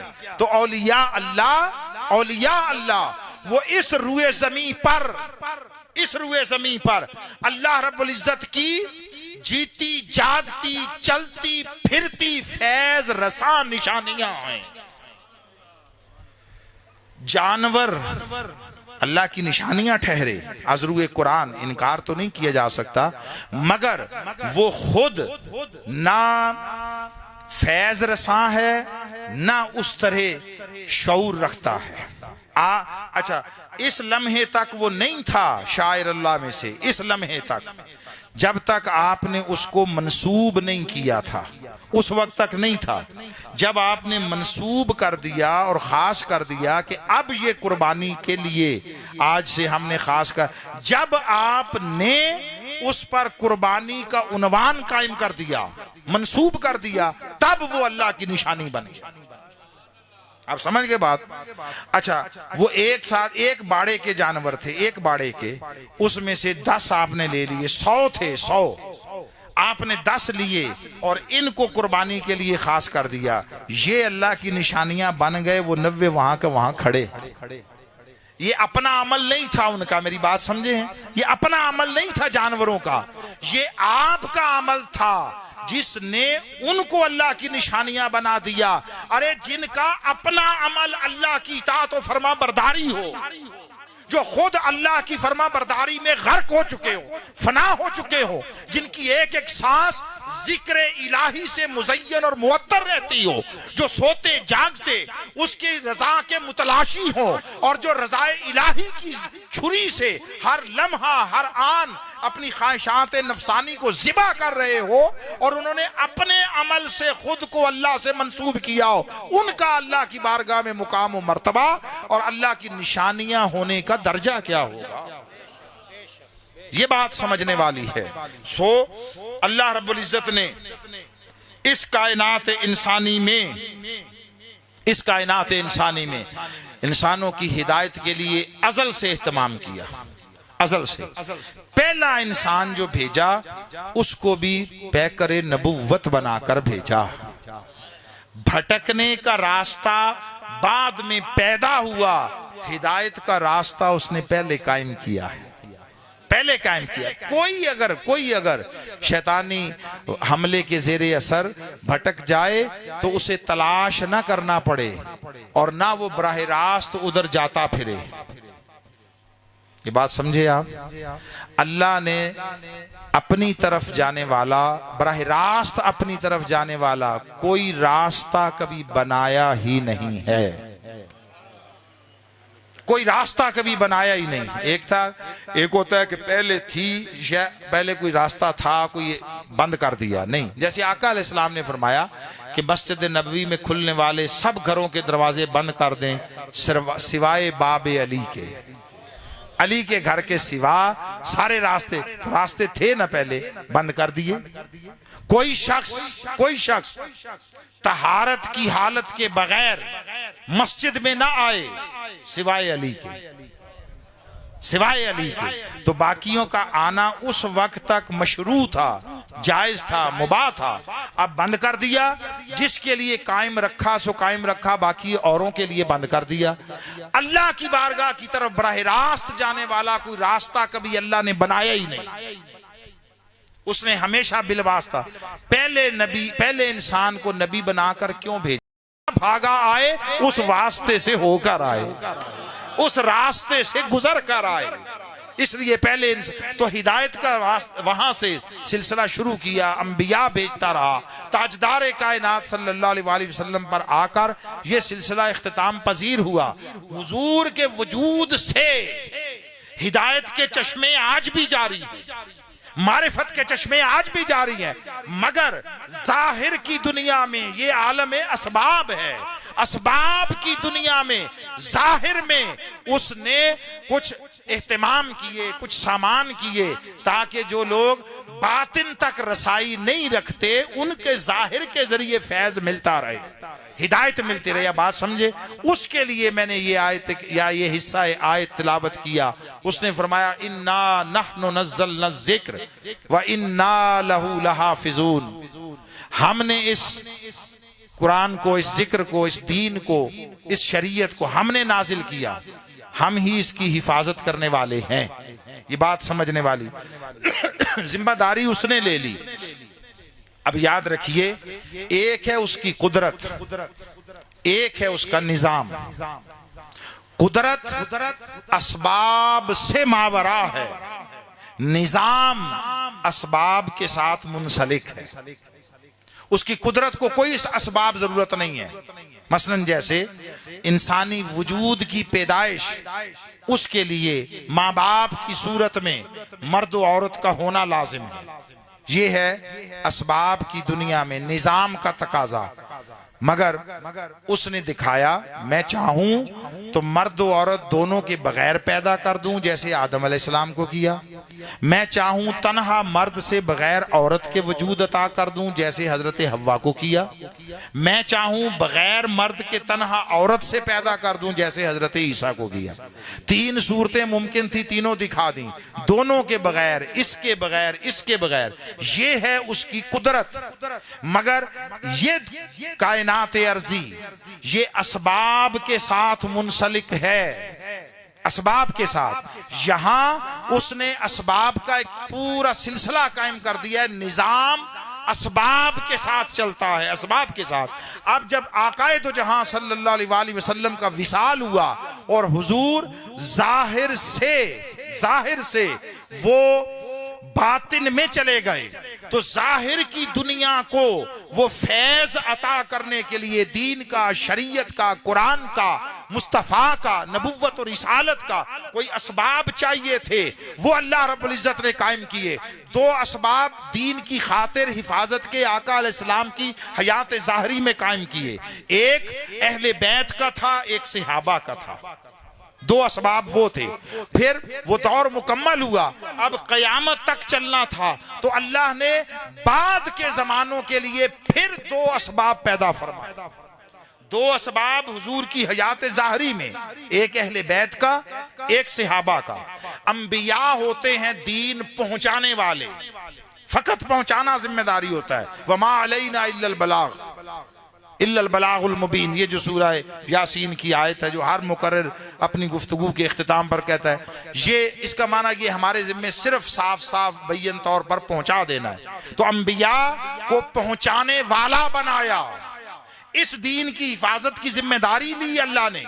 حالانکہ سارے انبیاء پر جو کچھ دین اتارا اسی نے اتارا تھا، کسی کی حفاظت کی ذمہ داری نہیں لی۔ باقیوں کے بھیجا، دین کی تعلیمات دیں، انہوں نے پہنچائی، چلے گئے، مٹ گیا، نئے نبی کو بھیج دیا۔ جب بھی دین معاشرے میں عملاً مفقود ہوتا، ختم ہوتا، عمل کے اعتبار سے ناپید ہوتا، نئے نبی کو بھیج دیتا۔ اب آقا علیہ السلام ختم نبوت کی شان کے ساتھ آئے، حضور کے بعد کسی نبی کو نہیں آنا تھا، دین کو تو قیامت تک رکھنا تھا نا، حفاظت کی ذمہ داری خود لی، تو اسباب پیدا کرنا تھے۔ اسباب اس دنیا میں عالم اسباب ہے، وہ جو اس نے اسباب پیدا کیے وہ پہلی سطح پر دو تھے، ایک اہل بیت، ایک صحابہ۔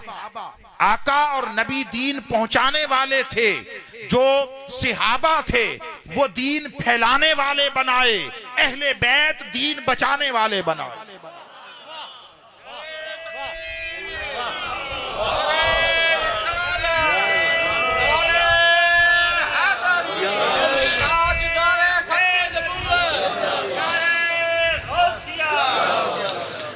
اسباب کی دنیا میں اہل بیت کو دین کو بچانے کا ذریعہ بنایا. پچھلے انبیاء، یہ ذوق کا جملہ ہے، ذوق کا جملہ، جسے بھائی رکھ لے، جسے نہ اچھا لگے چھوڑ دے. ہماری بات سے 100 بار آپ اختلاف کریں، انکار کریں، آپ کے ایمان پر حرف نہیں آئے گا، کوئی فرق نہیں پڑے گا. بات سمجھ گئے نا آپ؟ یہ ہماری، میں اپنے ذوق کی بات کر رہا ہوں. آدم سے عیسیٰ تک سب کے لائے ہوئے دین، حکمت اسی کی تھی، امر اسی کا تھا، مگر اس اسباب کی دنیا میں سب کے دین ان کے جانے کے بعد ختم ہوتے گئے، مٹ جاتے. پھر نیا نبی آتا رہا اور آقا علیہ السلام کا دین قیامت تک قائم رہے گا. کیوں؟ اس لیے کہ وہ دین پہنچانے والے تھے، پہنچا کر گئے، پیچھے کوئی بچانے والا نہیں تھا. مصطفیٰ کا دین اس لیے قیامت تک نہیں مٹے گا کہ مصطفیٰ کو پہنچانے والا بنا کر بھیجا، حسین کو بچانے والا بنا کر بھیجا. ہم سے کسی نے پوچھا کہ وہ جب یزید تخت نشین ہو گیا، سارے حالات ایسے ہو گئے، تو اور بھی بہت سارے لوگ تھے، صرف حسین ہی کیوں گئے؟ سوالوں کے اندر بھی بہت کچھ چھپا ہوتا ہے نا، چھپا ہوتا ہے. انہوں نے کہا صرف حسین کیوں گئے، باقی کیوں نہیں گئے؟ اس کے ذریعے کوئی ابہام پیدا کرنا مقصود ہوتا ہے، اشکال پیدا کرنا. میں نے اسے کہا سادہ سی بات ہے، آپ کے دادا پردادا ان کی کوئی وراثت ہو جو جس کے آپ وارث ہوں، کوئی چھوڑا ہوا مال ہو، آپ وارث ہوں، اس کو جا کر یا کوئی قبضہ کرے یا اس کو ڈیمیج کرے، تو آپ جائیں گے یا میں جاؤں گا؟ اس نے کہا نہیں، میں خود جاؤں گا، آپ کیوں جائیں گے، آپ کا تو ہے نہیں. تو میں نے کہا سادہ سی بات ہے، وہ جو دین مصطفیٰ پہنچا کر گئے تھے اس کے وارث حسین تھے، حسین نہ جاتے تو کون جاتا؟ اہل بیت وارث تھے، اہل بیت بچانے والے تھے. خیر، یہ درمیان میں ذوق کی ایک بات تھی، آئی ذہن میں، میں نے کہا گوش گزار کر دوں. اب جب وہ دور مکمل ہوا، اور یہ بھی یاد رکھ لیں، یہ بھی ایک شاید بہت سارے لوگوں کے لیے یہ بھی تسکین ذوق کا ذریعہ بنے. آقا علیہ السلام نے قرآن کو، حق کو، قرآن کو، دین کو وہ اہل بیت کے ساتھ جوڑا ہے، علی کے ساتھ جوڑا ہے، اور طبقے کے طور پر اہل بیت کے ساتھ جوڑا ہے. یہ تو سب جانتے ہیں نا. اس کی حکمت سن لے، اس سے کسی کی عظمت میں کمی نہیں آتی. صحابی کس کو کہتے ہیں؟ صحابی کہتے ہیں جس نے اس حیات ظاہری میں ایمان اور محبت کی نگاہ سے حضور کو تک لیا. وہ صحابی ایمان اور محبت کی نگاہ سے حضور کو تک لیا اور تا دم مرگ اس اعزاز پر قائم رہا، وہ صحابی ہو گیا. تو صحابی بننے کا عمل، صحابی بننے کا عمل اس روئے زمین پر 23 سال، راؤنڈ فگر میں کہہ رہا ہوں، 23 سال قائم رہا. جب آقا نے اعلان نبوت کیا تب صحابیت وجود میں آئی. اس سے پہلے چونکہ نبی ہونے کا اعلان نہیں کیا تھا تو صحابیت نہیں تھی.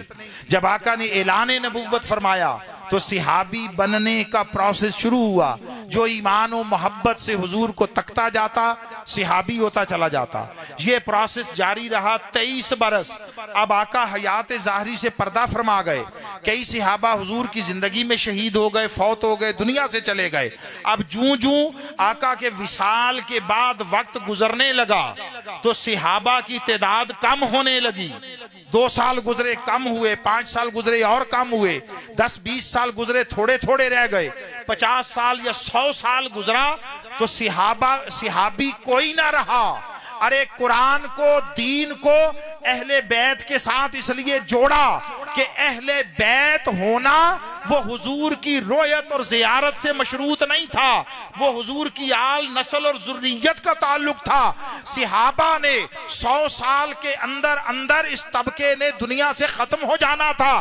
اہل بیت نے قیامت تک رہنا تھا، قیامت تک رہنا تھا. اس لیے اہل بیت کے ساتھ جوڑا. فرمایا اہل بیت اور حق اور دین، قرآن، یہ ہمیشہ اکٹھے رہیں گے. اسی طرح چلتے چلتے قیامت کے دن میرے پاس حوض کوثر پہ آئیں گے. اس لیے اس کے ساتھ جوڑا. وہ پروسیس 23 برس کا تھا، 100 برس میں مکمل ہو کے اپنے اختتام کو پہنچا. جیسے نبوت اور رسالت اختتام کو پہنچ گئی، آقا دنیا قائم ہے. اب اللہ نے اس دنیا میں دین کی حفاظت کے 2 اور اسباب قائم کیے. میں اب اختصار سے آگے بڑھ جاؤں گا. ایک طبقہ علماء کا پیدا کیا، ایک طبقہ اولیاء کا پیدا کیا. جس طرح صحابہ دین پھیلانے والے، انبیاء پہنچانے والے، صحابہ پھیلانے والے، اہل بیت بچانے والے، اب یہ 2 طبقے اور پیدا فرمائے. ان میں سے ایک علماء تھے، یہ دین بتانے اور پڑھانے والے تھے، اور ایک اولیاء تھے، وہ دین دکھانے والے تھے، وہ حقیقت دین آشکار کرنے والے تھے. ان کا میدان علماء کا وہ الفاظ تھے، وہ کتاب تھی، وہ کلام تھا، وہ صوت تھی. وہ جو اولیاء تھے ان کا میدان اور تھا. وہ لفظ، حروف، کتابیں پڑھتے پڑھاتے نہیں، وہ سامنے بٹھا کر پردے اٹھا کر حقیقت حال دکھا دینے والے. علماء ذہن اور ظاہر کو پاکیزہ کرتے ہیں، اولیاء قلب اور باطن کو پاکیزہ کرتے ہیں. یہ دین کے ظاہر کے محافظ ہیں، وہ دین کے باطن کے محافظ. ہر دور میں اب قیامت تک دین کو زندہ رکھنا تھا، زندگی کے تقاضوں کے ساتھ جوڑنا تھا. علماء نے تو وہی کتابیں جو اوپر لکھی ہوئی ہیں وہی پڑھاتے جانا تھا. ان کے تسلسل میں، ان کی شرح میں کوئی نئی کتاب لکھ دینی تھی. اصل وہی تھی، اصل وہی. اور ان میں بھی سب کی اصل پھر قرآن اور حدیث 2 چیزیں تھیں. فقہ اس کی خدمت کے لیے ہے، باقی مضامین ان کی خدمت کے لیے ہیں. وہ ان اصل پہ قائم رکھتے ہوئے آگے اس کی نئی نئی شرح اور تعبیر کرتے جائیں گے. اس سے ذہنوں کو تسکین ملتی ہے، مگر ذہنوں کی تسکین کافی نہیں ہوتی جب تک دلوں کا اطمینان نہ ہو. دلائل سے بندہ مان چکا ہوتا ہے، دلائل سے، فکر و نظر سے مان چکا ہوتا ہے، دل سے نہیں مانتا. اور یہ عین ممکن ہے کوئی بہت اونچے درجے کا صاحب ایمان ہو مگر اسے اطمینان قلب نصیب نہ ہو. یہ قرآن کہتا ہے، قرآن. اور دیکھیے میں کسی اور کی بات نہیں کر رہا، میں اولو العزم رسول حضرت ابراہیم کی بات کر رہا ہوں. اور اللہ کی سنت یہ ہے، یہ بات بھی بڑی خاص ہے، ہمارے دینی حلقوں میں اس کی بہت کمی ہے، بہت کمی ہے. اللہ کی سنت یہ ہے کہ اگر کوئی سوال کرے تو وہ اس کو لاجواب نہیں کرتا، دلیل دے کر. اللہ کی سنت یہ ہے، دلیل دے کر لاجواب نہیں کرتا، اس کو مطمئن کرتا. اللہ کی سنت. مولوی پہلے تو سنتا نہیں ہے، سنے تو آگے سے وہ شٹ اپ کہہ دیتا ہے، شٹ اپ کہہ دیتا ہے، بات ہی نہیں کرنے دیتا. اور اگر بات کرے تو لاجواب کرنے والی بات کرتا ہے. آپ سمجھتے ہیں نا، لاجواب، اگلا بول نہ سکے. مناظروں کے فن کی بنیادی جو تھیم ہے وہ کیا ہے؟ اگلے کو لاجواب کر دو، مناظرہ جیت جاؤ گے. اللہ والے اولیاء لاجواب کر کے مناظرے نہیں جیتتے، وہ مطمئن کر کے دل جیتتے ہیں. مولوی لاجواب کر کے زبان بند کرتا ہے، زبان بند کرتا ہے. اللہ والے اولیاء وہ دل کو مطمئن کر کے شیطان کے وسوسوں کے راستہ بند کرتا. فرق یہ ہے، فرق یہ. حضرت ابراہیم علیہ السلام اللہ کی بارگاہ میں عرض کرتے ہیں، مولا رب ارنی کیف تحیی الموتى، مجھے دکھا مردوں کو کیسے زندہ کرتا ہے یا کرے گا.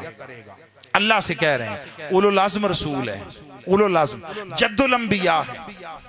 اب اللہ نے جواباً سوال کیا ہے، جواباً پہلے پوچھا ہے، بتایا نہیں ایسے، یا یہ نہیں کہا تمہیں کیا، میری قدرت ہے، میں جیسے چاہوں کر لوں. نہیں، اللہ نے سوال کیا ہے، فرمایا اولم تؤمن، ابراہیم اس پر تیرا ایمان نہیں ہے؟ یہ قرآن ہے، قرآن. قالا بلا، حضرت ابراہیم کہتے ہیں ایمان ہے، ولیکن لیطمئن قلبی، مگر چاہتا ہوں اطمینان قلب نصیب ہو جائے. حضرت ابراہیم خلیل اللہ، تو اللہ نے نہیں کہا ابراہیم چنگا میرا خلیل ہے، میری قدرت پر سوال اٹھا رہا ہے. سوال ذہن میں آ جانا عین فطرت ہے، یہ انسانی خاصہ ہے. نہ ہم شجر و حجر اور جمادات و نباتات ہیں، نہ فرشتے ہیں. سوال پیدا ہوگا، سوال کو ایڈریس کرنا ہوگا، سوال کا تسلی بخش جواب دینا ہوگا۔ جو تسلی بخش جواب دے کر ذہنوں سے اٹھنے والے سوالات کو دل کے اطمینان میں بدل دے، وہ امیر زمانہ ہوگا، وہ امام زمانہ ہوگا، وہ اپنے زمانے کا امام برحق ہوگا، جو لوگوں کے ذہنوں میں اٹھنے والے سوالات کو تسلی بخش جواب سے اطمینان قلب میں بدل دے۔ تو اللہ نے فرمایا تیرا ایمان نہیں؟ عرض کیا مولا ایمان ہے مگر اطمینان چاہتا ہوں۔ اللہ نے فرمایا ٹھیک ہے، 4 پرندے لے لو، انہیں اپنے ساتھ مانوس کر لو، جب تیری آواز پر دوڑے دوڑے آنے لگیں اب ان کو ذبح کرو، ان کی بوٹیاں بنا دو، گوشت کر دو، کیما کر دو، ان سب کو آپس میں ملا دو اور ارد گرد کی پہاڑیوں پر بکھیراؤ۔ حضرت ابراہیم نے ایسے ہی کیا، جب بکھیر آئے فرمایا اب ویسے ہی بلاؤ اور پکارو جیسے دانہ ڈالنے کے لیے بلاتے تھے۔ آپ نے بھی گھروں میں مرغیاں، بلی، جانور، بکریاں رکھی ہوتی ہیں نا، بولیے وہ آپ کی آواز پہچانتی ہیں یا نہیں پہچانتی ہیں؟ تو آپ کے 20 مرغیاں رکھی ہیں، وہ تیسرے محلے میں بھی پھر رہی ہیں، آپ ایک آواز نکالتے ہیں اور وہ ساری کیسے اڑتی ہوئی آ جاتی ہیں، آتی ہیں یا نہیں آتی؟ تو حضرت ابراہیم سے اللہ نے فرمایا ابراہیم ویسے ہی بلاؤ جیسے جب وہ زندہ تھے تم دانہ ڈالنے کے لیے بلاتے۔ انہوں نے بلایا، ان کی بوٹیاں اپنی اپنی جگہ سے اٹھی، ہر جانور کی بوٹی اپنی بوٹی کے ساتھ جڑی، اس کا پورا وہ سکلپچر، اس کا وہ پورا ڈھانچہ وہ بنا، اس کے اوپر کھال چڑھی، پر لگے اور وہ ویسے ہی زندہ ہو کر اڑتے ہوئے آ گئے جیسے ذبح کرنے سے پہلے آتے تھے۔ فرمایا ابراہیم 4 دن دانہ ڈالا ہے تو نے، صرف 4 دن، پیدا نہیں کیا، تخلیق نہیں کیا۔ میں تخلیق بھی کرتا ہوں، پالتا بھی ہوں۔ جب تو نے 4 دن دانہ دنکا ڈالا تو تیری آواز پر کیسے زندہ ہو کر اڑ کر آ گئے؟ امر اللہ ہی کا تھا، دکھانا مقصود تھا، دل کو مطمئن کرنا۔ میں تیری آواز پر اڑ کر آ گئے، میں جو پیدا بھی کرتا ہوں پالتا بھی ہوں، جب میں پکاروں گا قیامت کے دن اسی طرح اٹھ کر آ جائیں، سارے آ جائیں گے، انسان آ جائیں گے، حیوانات آ جائیں گے، سارے آ جائیں گے۔ تو اطمینان یہ اہم شے ہے، اہم شے۔ اب اللہ رب العزت نے سامان کیا اس دین کی حفاظت کا، اس میں ادھر اولیاء بھیجے، ادھر علماء بھیجے۔ علماء ذہنوں کو ایڈریس کرتے ہیں، اولیاء دلوں کو ایڈریس کرتے ہیں۔ یہ دونوں دین کو زندہ رکھنے کے ذرائع ہیں، زندہ رکھنے کے، مگر کتابوں سے جس کی تسلی نہ ہو، سوالات جس کے اطمینان کا روپ نہ دھاریں، اس کے لیے اللہ نے پھر سلسلہ اولیاء بھی رکھا تاکہ ظاہر بھی مطمئن ہو، باطن بھی، دونوں مطمئن ہو۔ میں ایک واقعہ سناتا ہوں پھر اپنے کلائمیکس اور اختتام کی طرف جاتا ہوں۔ دلی کے مضافات میں ایک بزرگ تھے، ان کا لقب تھا رسول نما، نام میرے ذہن میں نہیں، رسول نما ان کا لقب تھا۔ کوئی مجذوب جذب کسی کیفیت رہتی تھی ان کی، جذب کی، ایسے ایک چھڑی ہوتی تھی ہاتھ میں، گھماتے رہتے، پھرتے رہتے۔ ایک دن کسی درس کی مسجد میں کوئی درس کے قریب سے گزرے تو وہاں پر استاد منطق پڑھا رہے تھے، اور منطق میں موضوع بحث یہ تھا کہ یہ جو آسمان ہیں یہ ایسے وجود یا ایسے اجسام ہیں جن میں خرق و التیام محال ہے، یعنی نہ یہ پھٹ سکتے ہیں اور نہ جڑ سکتے ہیں، ان میں تغیر نہیں ہو سکتا، یہ مستقل جامد ہیں۔ آپ سمجھ گئے بات؟ یہ پڑھا رہے تھے، کسی بچے نے، اسٹوڈنٹ نے سوال کر دیا، اس نے کہا استاد جی اگر یہ کھل اور پھٹ بھی نہیں سکتے، جڑ بھی نہیں سکتے، تو اگر کھل نہیں سکتے، پھٹ نہیں سکتے، تو بتائیے کہ حضور علیہ الصلوۃ والتسلیم شب معراج کیسے گئے اور کیسے آئے؟ آسمانوں سے تو گزر کر گئے، یہ تو سب کے نزدیک مسلمہ بات ہے، تو کیسے گئے اور کیسے آئے؟ اور کھل نہیں سکتے تو گئے آئے کیسے؟ اور اگر جڑ نہیں سکتے تو پھر اب تک پھٹے ہوئے کھلے ہوئے ہیں یا جڑ گئے ہیں؟ سوال تھا اور ویلڈ سوال تھا۔ اب استاد فلسفہ و منطق کی اصطلاحوں میں وہ بات سمجھانا چاہے، دیکھیں یہ صغرا ہوتا ہے، یہ کبرا ہوتا ہے، یہ وسطی ہوتا ہے، یہ نتیجہ۔ استاد جی سادہ جی گل دسو بھی پھٹے اور جڑے ہیں یا نہیں ہیں؟ اگر پھٹ بھی گئے جڑ بھی گئے تو یہ کیا پڑھا رہے ہیں, یہ کون سا علم پڑھا رہے ہیں جس کا زندگی سے تو دور کی بات ذہن کے ساتھ بھی تعلق نہیں جڑتا. یہ بات ہو رہی تھی, بحث ہو رہی تھی, حضرت رسول نما وہ آ کر کھڑے ہو گئے, انہوں نے 2 منٹ سنا تو انہوں نے پوچھا مولوی صاحب یہ بچے کیا کہہ رہے ہیں, کیا پوچھ رہے ہیں. انہوں نے دیکھا ایک بابا کپڑے اس کے ایسے ہی بے ترتیب سے, سر کے بال بھی بکھرے ہوئے, سوٹی پکڑی ہوئی ہے, ایسے ایسے ایسے ایسے گھما رہا ہے. تو بابا جا یہ تیرے سمجھ میں آنے والی بات نہیں ہے, تیرے مطلب کی بات نہیں ہے. جن لوگوں کے پاس 4 حرف آ جائیں نا علم کے, کوئی کتاب شتاب پڑھ لیں 2-4 یا کتابڑیاں پڑھ لیں, ان کو یہ گمان بڑا ہونے لگتا ہے. وہ شاہ شمس تبریز کا معاملہ بھی ایسا ہی تھا نا, اس نے بھی یہی کہا تھا کہ یہ وہ ہے جو تیری سمجھ میں آنے, تیرے حسب حال بات ہے. تو اس نے کہا یہ تمہیں سمجھ میں, نے کہا نہیں بتاؤ. 2-3 دفعہ کہا اس نے کہا نہیں بتاؤ گے تو پھر میں کھڑا شور کروں گا, نہیں پڑھانے دوں گا. مجذوب ہے, اب کون اس کے ساتھ متھا لگائے. اس نے کہا اچھا بابا بتاتا ہوں, یہ بچے یہ کہہ رہے ہیں کہ اگر میں نے پڑھا رہا ہوں آسمان پھٹ بھی نہیں سکتے, جڑ بھی نہیں سکتے, یہ کہتے ہیں حضور کیسے گئے اور کیسے آئے. سادہ. اس نے کہا مولوی صاحب اتنی سی بات ہے, اتنی سی بات ہے جو آپ سمجھا نہیں پاتے. وہ چھڑی پکڑی ہوئی تھی, گھما رہے تھے, ایسے دیوار تھی, دیوار وہ گئے اور دیوار میں سے گزر گئے, دیوار ویسی کی ویسی تھی.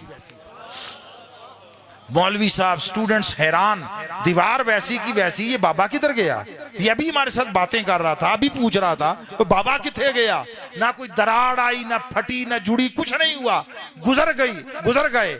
اور وہ ابھی اسی ورطہ حیرت میں تھے, آنکھیں پھٹی کی پھٹی تھی کہ وہ اسی طرح چھڑی گھماتے ہوئے واپس آئے. فرمایا مولوی صاحب ایسے گئے تھے, ایسے آئے تھے.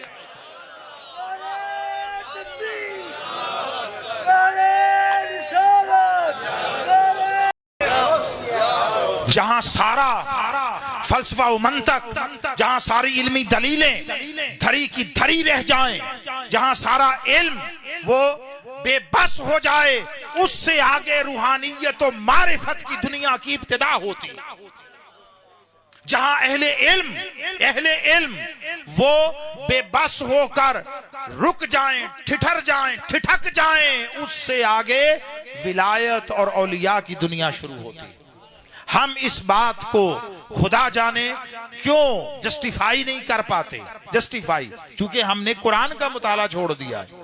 ہماری زندگی کا آج کے دور کا سب سے بڑا المیہ یہ ہے, سب سے بڑا.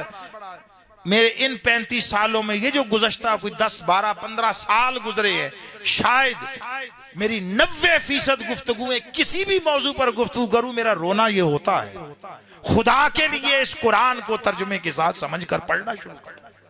تمہارے مسئلوں, تمہارے تفرقوں, تمہاری نفرتوں, تمہاری فرقہ واریت اور ہماری ذلت و رسوائی, اس کا واحد سبب یہ ہے کہ یہ قرآن اس لیے نہیں آیا تھا کہ اسے پڑھ کر ثواب کے ڈھیر لگاؤ. قرآن اس لیے آیا تھا اسے پڑھ کر ہدایت لو اور اپنی زندگی کا نظام بناؤ. یہ تمہارا ظاہر بھی بدلے, تمہارا باطن بھی بدلے. باقی ثواب برکت سب اس کی بائی پروڈکٹ ہے, اس کی ذیلی چیزیں ہیں, وہ اس کے ساتھ ملتی رہیں گی. آپ اگر گلاب کا پودا لگائیں گے تو اس پر پھول بھی کھلے گا, خوشبو آئے گی, مگر اسی کو آئے گی جس کے گھر میں گلاب کھلے گا. جو گلاب لینے کو تیار نہیں پودا, اس کی خدمت نہیں کرتا, محنت نہیں کرتا, اس کے گھر میں گلاب لگتا نہیں ہے, پھول کھلتا نہیں ہے, خوشبو کہاں سے آئے گی؟ تمہیں وہم ہو گیا ہے. تمہیں خدا جانے نفس سے لے کر شیطانی وسوسوں نے کس راہ پر ڈال دیا ہے. تم صبح و شام اس قرآن سے فقط ثواب کے طالب ہو. ثواب اسی کے لیے ہے جو ہدایت لینے کو تیار ہو. جو ہدایت نہیں لیتا اس کے لیے نہیں ہے ثواب. ہم خوش فہمیوں میں مبتلا, غلط فہمیوں میں مبتلا ہیں. تو قرآن یہ بتاتا ہے کہ لوگوں 4 لفظ پڑھنے نصیب ہو جائیں, 2-4 کتابڑیاں پڑھ لو تو کپڑے نہ پھاڑا کرو. علم بڑی شے ہے, مگر ہر علم یکساں نہیں ہے. علم حجاب اکبر بھی, علم رکاوٹ بھی ہے. علم پر جب انکساری, علم پر جب ندامت اور توبہ و استغفار کا کا غلبہ ہو جائے، جب توبہ و استغفار، خشوع و خضوع، تذلل و انکساری، جب وہ علم پر حکومت قائم کر لیں، تب علم نافع بنتا ہے اور پردے اٹھتے ہیں۔ لفظوں حرفوں کا نام کی شکل میں جو علم حاصل ہوتا ہے وہ ضروری نہیں کہ مفید بھی ہو اور زندگی کے مسائل کے حل کی ضمانت بھی دے۔ قرآن یہ بتا رہا ہے، قرآن میں نے تو شاید کوئی ضمناً مفہوماً ایک دو احادیث کا مفہوم صرف پوری گفتگو میں آپ تک پہنچایا، میں نے صرف قرآن کی طرف آپ کو متوجہ کیا ہے۔ قرآن یہ فرماتا ہے کہ لوگوں کن کتابوں کے گمان میں مبتلا ہو، ظام میں مبتلا ہو کہ ہم نے 4 کتابیں پڑھ لی ہیں اور ہم فلاں فلاں فلاں فلاں ہو گئے ہیں، میرا یہ درد، میں کوئی ادھر جائے تو میں پھر پی ایچ ڈی کر لیا ہے، ادھر چلا جائے تو کہتا ہے میں مفتی اور خدا جانے کیا کچھ ہو گیا ہوں۔ قرآن یہ بتاتا ہے ان کتابوں کی حیثیت کیا ہے جو خواہ تمہارے درسوں میں پڑھائی جاتی ہیں یا تمہاری یونیورسٹیوں میں پڑھائی جاتی ہیں، یہ تم نے لکھی ہیں، یہ ایکسپائر ہو جاتی ہیں، یہ ریویژن مانگتی ہیں، یہ حالات کے ساتھ دوبارہ تطبیق مانگتی ہیں۔ فرمایا آؤ تمہیں بتاؤں کتاب، اور کتاب بھی وہ جو اللہ نے اتاری تھی، اللہ نے اتاری تھی۔ کتاب موسیٰ کے پاس تھی، علم سیکھنے خضر کے پاس گئے تھے، خضر کے پاس گئے تھے اور جا کر ان سے کیا کہا، میں صرف متعلقہ مکالمہ پیش کر رہا ہوں۔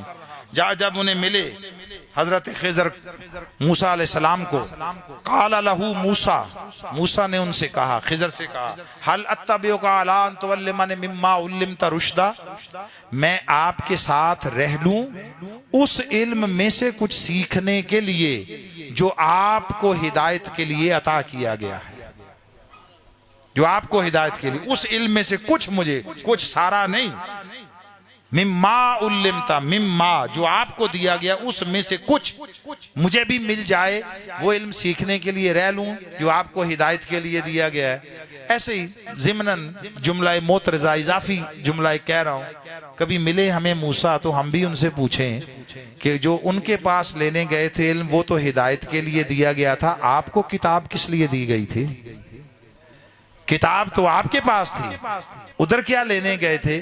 یہ سنت۔ اور حضرت خضر بالاتفاق نبی نہیں ہیں، بعض کے نزدیک نبی ہیں، اکثر کے نزدیک ولی ہیں، پیغمبر، نبی، اولو العزم، صاحب کتاب و شریعت رسول، وہ اس کے پاس جا رہا ہے علم سیکھنے۔ یہ اور اچھا چلو گئے، ہوا واقعہ ماضی کا ہے، یہ اللہ قرآن میں ہمیں کیوں سکھا رہا ہے؟ وہ کہتا ہے ولیوں کی طرف جانا میں نے انبیاء کی سنت بنا دیا، ولیوں کی طرف جانا انبیاء کی سنت بنا۔ تو انہوں نے کہا، اب یہ کہا تو حضرت خضر جواب دیتے ہیں، قال انک لن تستطیع معی صبرا، کہا موسیٰ تمہیں سکھا دوں یا بتا دوں وہ علم، مگر دیکھو تم برداشت نہیں کر سکو گے، صبر نہیں کر سکو گے، یعنی سنبھال نہیں سکو گے، برداشت نہیں کر سکو گے، صبر کا معنی یہی، برداشت نہیں کر سکو گے۔ سبحان اللہ، اس موسیٰ سے کہہ رہے ہیں جو جا کر خدا سے ہم کلام ہوتے ہیں اور اس ہم کلامی کی لذت سے رویت و دیدار کی طرف مائل ہو جاتے ہیں اور کہتے ہیں رب ارنی انظر الیک، مولا دکھا میں تجھے تکنا چاہتا ہوں۔ جو سماعت سے رویت کی طرف جا رہے ہیں، اس نبی، اس رسول سے کہہ رہے ہیں، خضر کہہ رہے ہیں موسیٰ سنبھال نہیں سکو گے، برداشت نہیں کر سکو گے۔ وَكَيْفَ تَصْبِرُ عَلَى مَا لَمْ تُحِطْ بِهِ خُبْرًا، اور کیسے برداشت کرو گے، سنبھالو گے اس علم کو جس کی حقیقت کی تمہیں خبر ہی نہیں۔ تو کوئی علم تو ہوگا نا، کوئی علم تو ہوگا۔ کتاب والا ادھر تھا موسیٰ کے پاس، ادھر کچھ اور تھا۔ اچھا انہوں نے کہا حضرت موسیٰ نے، ستجدنی انشاء اللہ صابرا، انشاءاللہ آپ مجھے برداشت کرنے والا پائیں گے۔ اللہ نے یہ قول بھی درج کیا تاکہ کوئی یہ نہ کہے پتہ نہیں انشاءاللہ کہنا بھول گئے تھے۔ وہ ہمارے ہاں بچپن میں انشاءاللہ والی کہانی بھی ایک چلتی تھی نا، وہ جو منڈی میں کوئی چیز لینے گیا تھا، انشاءاللہ کہنا بھول گیا، پھر ہر جملے کے ساتھ ہی انشاءاللہ کہتا پھر رہا تھا۔ تو اللہ نے یہ جملہ بھی لکھا کہ انشاءاللہ بھی کہا تھا، ہے بھی رسول اور اولو العزم اور صاحب کتاب و شریعت رسول، اور انشاءاللہ بھی کہا انشاءاللہ آپ مجھے صبر کرنے والا پائیں گے۔ تو اس پر حضرت خضر نے ایک شرط قائم کی ہے، ایک شرط، اور وہ شرط آپ پوری دنیا گھوم لیں مشرق سے مغرب تک، آپ ریلیجیس سوسائٹیز دیکھ لیں، لبرل دیکھ لیں، اسلامک دیکھ لیں، نان اسلامک، ایسٹرن ویسٹرن، دنیا کا کوئی ایک چھوٹی سے چھوٹی سطح سے لے کر اعلیٰ سے اعلیٰ سطح کا ایک ادارہ مجھے دکھائیں، کسی گاؤں دیہات میں چھوٹا سا سرکاری پرائمری سکول، وہاں سے لے کر انٹرنیشنل رینکنگ کی کوئی عالمی یونیورسٹی تک، کسی مسجد میں قائم ایک ناظرہ و حفظ کے مدرسے سے لے کر اسلامک تحقیق کے کسی بڑے بین الاقوامی ریسرچ سینٹر تک کوئی ایک ادارہ دکھائیں جس میں اس شرط کے مطابق ماحول فراہم کر کے علم دیا جاتا. کوئی چھوٹی بات کہی میں نے؟ کوئی ایک ادارہ پوری روئے زمین پر دکھائیں جو اس شرط کے مطابق علم دیتا ہو جو حضرت خضر نے قائم کی. اور وہ کیا تھی؟ انہوں نے کہا ٹھیک ہے، فَإِنِ اتَّبَعْتَنِي، اگر پھر میرے ساتھ رہنا ہے اس علم کو سیکھنے کے لیے، ایک ہی شرط ہے، فَلَا تَسْأَلْنِي عَنْ شَيْءٍ، بولنا نہیں ہے، بولنا نہیں ہے، زبان بند رکھنی ہے، لب سی لینے ہیں، بولنا نہیں. یہ کون سا علم ہے جو بولے بغیر آتا ہے؟ علم کا سیکھنا سکھانا کلام، نطق اور گویائی کے ساتھ مشروط ہے. بولے گا نہیں استاد تو بتائے گا کیسے؟ بولے گا نہیں تو شاگرد پوچھے گا کیسے؟ انہوں نے کہا بولنا نہیں ہے، یہ بولنے والا علم نہیں ہے، یہ لفظوں والا علم نہیں ہے، یہ حروف و کلمات والا علم نہیں ہے. وہ کتاب میں ہوتا ہے، کتاب تمہارے پاس ہے، میرے پاس جو علم ہے یہ بولنے بتانے والا نہیں ہے، یہ پردے اٹھا کر دکھانے والا. اس کے لیے ضبط چاہیے، ضبط چاہیے، اور اس کے لیے اپنے آپ پر قابو چاہیے. انہوں نے کہا میں انشاءاللہ ایسا ہی کروں گا. بعد والے واقعات نے بتایا کسی ایک موقع پر بھی برداشت نہیں کر سکے، کسی ایک موقع پر، وہ بھی کوئی علم ہوگا، مگر وہاں تک بھیجا کیوں ہے؟ بھیجا کیوں ہے اللہ نے؟ اس لیے بھیجا، فرمایا یہ والا علم آپ کو ادھر سے دیا، ایک وہ علم ہے وہ اس ذریعے سے لو، یہ اکٹھے ہو تاکہ آپ کے پاس جو بھی جس مزاج کا آئے اس کے مزاج کے مطابق اس کی جھولی میں خیرات عطا کرو، اور اسے اس طرح تیار کرو کہ معاشرہ ان حقیقی اخلاقی دینی بنیادوں پر استوار ہو جو مقصود فطرت ہیں، جو مقصود فطرت ہے. پھر جب وہ تینوں واقعات ہوئے ان کی حقیقت بتا کر رخصت کر دیا. جب تیسری دفعہ بھی چپ نہیں رہ سکے تو انہوں نے کہا موسیٰ علیہ السلام سے، ھذا فراق بینی و بینک، بس اب اس کے بعد جدائی ہے. تم تو ابھی پہلے 3 قدم نہیں چل سکے، ابھی تو آگے بڑا لمبا سفر ہے، مگر تمہارے حسب حال اتنا ہی کافی ہے. لوگوں، وہ جو دونوں علم ہیں ان کے چشمے اللہ نے اس امت میں جاری فرمائے. علماء علم کتاب کے وارث ہیں، علم موسیٰ، میں تمثیلاً کہہ رہا ہوں، تمثیلاً، علماء وہ علم موسیٰ کے وارث ہیں، اولیاء علم خضر کے وارث ہیں. ان دونوں کا چشمہ کائنات میں مصطفیٰ ہیں. حضور کو جو پڑھانے کے لیے بھیجا، یہاں تو عجیب و غریب باتیں، یہ میرے مضمون سے، میرے اس جو آؤٹ لائن تھی، سکیچ تھا، اس سے بالکل ہٹ کر ایک بات آ گئی ہے، مگر میں چاہ رہا ہوں آپ کے گوش گزار کر جاؤں. وہ یہ ہے کہ اس قرآن کی بابت امت مسلمہ کا ہر طبقہ یہ عقیدہ اعتقاد رکھتا ہے کہ اللہ نے قرآن میں ہر شے کا علم جمع کر دیا. بولی ایسا ہے یا نہیں؟ کسی کا اس سے اختلاف ہو تو آپ کر سکتے ہیں. عجیب بات ہے، عجیب بات، قرآن میں کائنات کا ہر علم مانتے ہو، ہر علم، اور جو پڑھانے آیا، جو پڑھانے آیا اس کے لیے نہیں. حالانکہ دنیا کا طریقہ یہ ہے، دنیا کا، آپ پوری دنیا گھوم لے، اس وقت تک اچھی تعلیم و تدریس معیاری نہیں ہو سکتی جب تک پڑھانے والے کا علم پڑھائی جانے والی کتاب سے زیادہ نہ ہو. 10ویں کلاس کو پڑھانے کے لیے کبھی فقط 10 پڑھا ہوا ٹیچر نہیں لگایا جاتا. کہیں ہوتا ہے ایسا؟ بولیے. پرائمری کو فقط 5 پڑھا ہوا ٹیچر نہیں پڑھانے پر لگایا جاتا. پرائمری کے لیے وہ میٹرک پی ٹی سی ہے، پھر F A C T B A B Ed وغیرہ جو بھی ہے وہ درجے ہیں۔ پڑھانے والے کا علم، اس کی سطح پڑھائی جانے والی کتاب یا نصاب سے اونچا اور وسیع ہونا ضروری ہے۔ یہ میں آپ ساری دنیا بات سمجھتی جانتی ہے اور معاذ اللہ اللہ نہیں جانتا۔ اور آپ قرآن کے لیے عقیدہ رکھتے ہیں، اس میں ہر شے کا علم ہے، اور اگر کوئی قرآن میں نقص نکالے تو آپ اسے کافر کہتے ہو۔ اور عجیب بات ہے، قرآن میں نقص نکالنے والے کو کافر کہتے ہو، اور قرآن پڑھانے والے کے علم میں نقص نکالے تو اسے عالم کہتے ہو، اسے عالم کہتے ہو، اسے علامہ کہتے پھرتے ہو۔ تو آقا علیہ السلام اگر صرف قرآن بھی پڑھانے آئے ہوتے تو حضور کے پاس کائنات کا ہر علم ہونا لازم تھا کہ قرآن میں جو ہے۔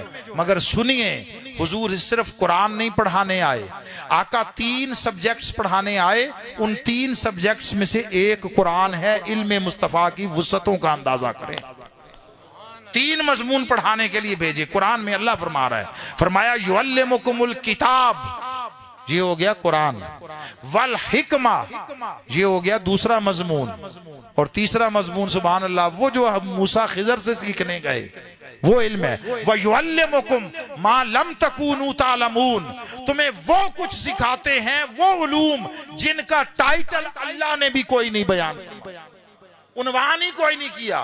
یعلمکم، تمہیں وہ اس کی تعلیم دیتے ہیں، ما لم تکونوا تعلمون، جو تم جانتے ہی نہیں ہو، ان نون ہڈن سبجیکٹس وہ تمہیں پڑھاتے ہیں، اس کا علم دیتے ہیں۔ وہ بھی کوئی علم ہوگا نا، وہ اولیاء کو منتقل ہوا، وہ اس علم کے وارث ہیں۔ سو آپ دیکھیں پوری تاریخ اسلام میں آپ کو یہ دونوں پیرالل نظر آئیں گے۔ اولیاء، اہل معرفت، اہل ولایت و روحانیت، وہ ایسے لوگوں کی تربیت کرتے رہے۔ کہیں پر حضرت امام جعفر الصادق، امام اعظم ابو حنیفہ کی تربیت کرتے نظر آتے ہیں، اور وہ فرماتے ہیں وہ 2 سال جو امام جعفر الصادق کی خدمت میں گزارے، اگر وہ 2 سال نہ ہوتے تو ابو حنیفہ ہلاک ہو گیا ہوتا۔ وہاں سے علم کی خیرات ملی، یہ سلسلہ وہاں سے شروع ہوا، آج تک جاری ہے، قیامت تک جاری رہے گا۔ جب بھی امت پر کوئی مشکل دشوار وقت آئے، جب بھی امت وہ کٹھن حالات کا شکار ہو، غلامی میں مبتلا ہو، تو اللہ ایسے افراد و شخصیات کو بھیجتا ہے، ادھر سے روحانیت کی خیرات ملتی ہے، فیض ملتا ہے، ادھر سے کوئی اس کو لے کر علم کے سانچوں میں ڈھال کر نظام بناتا ہے۔ آج کے اس دور میں اس علوم مخفی کے وارث اللہ رب العزت نے حضور سیدنا غوث العظم کی اولاد میں سے قدوۃ الاولیاء حضور سیدنا طاہر علاء الدین کو بنایا۔ وہ علوم مخفیہ کے وارث تھے، اور ان کے ذریعے تربیت کر کے اس امت کو شعور اور اس امت کو احساس عطا کرنے کے لیے جس شخصیت کو کھڑا کیا وہ شیخ الاسلام ڈاکٹر طاہر القادری، اور اس کی طرف سے عجیب اتفاق تھا، اس کو بھی طاہر بنایا، اس کو بھی طاہر بنایا۔ آج اگر ہم چاہتے ہیں ہم اپنی فکری آلودگیوں سے نجات پا جائیں، ہم اپنی نظریاتی علائشوں سے نجات پا جائیں، اور ہم پھر شکوک و شبہات، تشکیک و ریب اور اوہام و وساوس ان سے نجات ملے، اور ہمیں یقین کی راہ پر چلنا نصیب ہو جائے، اطمینان قلب نصیب ہو جائے، اور پوری قوت اور پوری توانائی کے ساتھ ہم پھر اقامت دین کی جد و جہد کرتے ہوئے دین کو ایک مکمل نظام زندگی کے طور پر معاشرے میں نافذ و متعارف کروا سکے۔ تو اس کے لیے لازم ہے کہ ہم قرآن و سنت کی فکر سے پھوٹنے والے اس چشمہ منہاج القرآن سے جڑ جائیں، جس چشمے کو خود سیراب وارث غوث اعظم سیدنا قدوۃ الاولیاء طاہر علاء الدین کر رہے ہیں۔ حضور سیدنا طاہر علاء الدین قادری الگیلانی البغدادی وہ اس دور میں فیضان غوث العظم کے امین بھی ہیں، اس کے قاسم بھی ہیں، اور ان کی تربیت کا شاہکار وہ ڈاکٹر طاہر القادری ہیں، اور ان کی تربیت اور ان کے فیض کا چشمہ منہاج القرآن کی صورت میں جاری ہے۔ سو حاضرین محترم، بس میں اختتامی کلمات کہہ کر اپنی بات مکمل کرتا ہوں۔ علامہ اقبال جیسا شخص جو مفکر و فلسفی تھا، وہ کوئی روایتی مولوی بھی نہیں تھا اور روایتی طور پر کوئی پیر پرست آدمی بھی نہیں تھا. وہ تو ایک دفعہ اپنے شیخ کے پاس بیٹھے تھے. شیخ کے پاس تو کوئی ذمہ دار آیا بڑا, تو وہ بھی انہی کا مرید تھا, یعنی علامہ اقبال کا پیر بھائی تھا. تو اس نے اس دور میں کوئی 5 روپے شیخ کی خدمت میں پیش کیے اور کہا حضور بہت پریشان ہوں, کوئی دعا کریں اللہ تعالیٰ سبیل نکالے. کہا کیا ہوا؟ اس نے کہا پورے 100 روپے کا مقروض ہو گیا. آج کے دور میں جیسے کروڑ روپے کا مقروض, تو اب کروڑ روپے کا مقروض تھا تو کوئی 5 لاکھ روپیہ ویسے پیش کر دیا کہ دعا کرو. تو انہوں نے کہا اللہ خیر کرے گا. وہ اٹھ کر چلا گیا. علامہ اقبال مسکرانے لگے. انہوں نے پوچھا اقبال تم کیوں ہنس رہے ہو؟ کہا اس لیے کہ اس شخص کی میں جو بے سمجھی اس پر ہنس رہا ہوں کہ 5 روپے جو پاس تھے وہ بھی ادھر دے گیا ہے کہ وہ تو دے کر 5 روپے تو قرض کے کم کر لو, 100 تھے 95 کر لو. یہ پاویں ہن 105 دا مقروض ہو گیا ہے. اور حضور آپ پر بھی مجھے تعجب ہے, آپ لوگوں کے مسائل بڑھانے کے لیے بیٹھے ہیں یا ختم کرنے کے لیے بیٹھے؟ اپنے شیخ سے کہہ رہے ہیں. آپ کے پاس آیا تھا کہ پریشانی کم ہو, تو وہ تو اس کا بوجھ زیادہ نہیں ہو گیا؟ اور اللہ والے اس لیے تو نہیں بیٹھے ہوتے. شیخ کو بھی بات سمجھ آئی.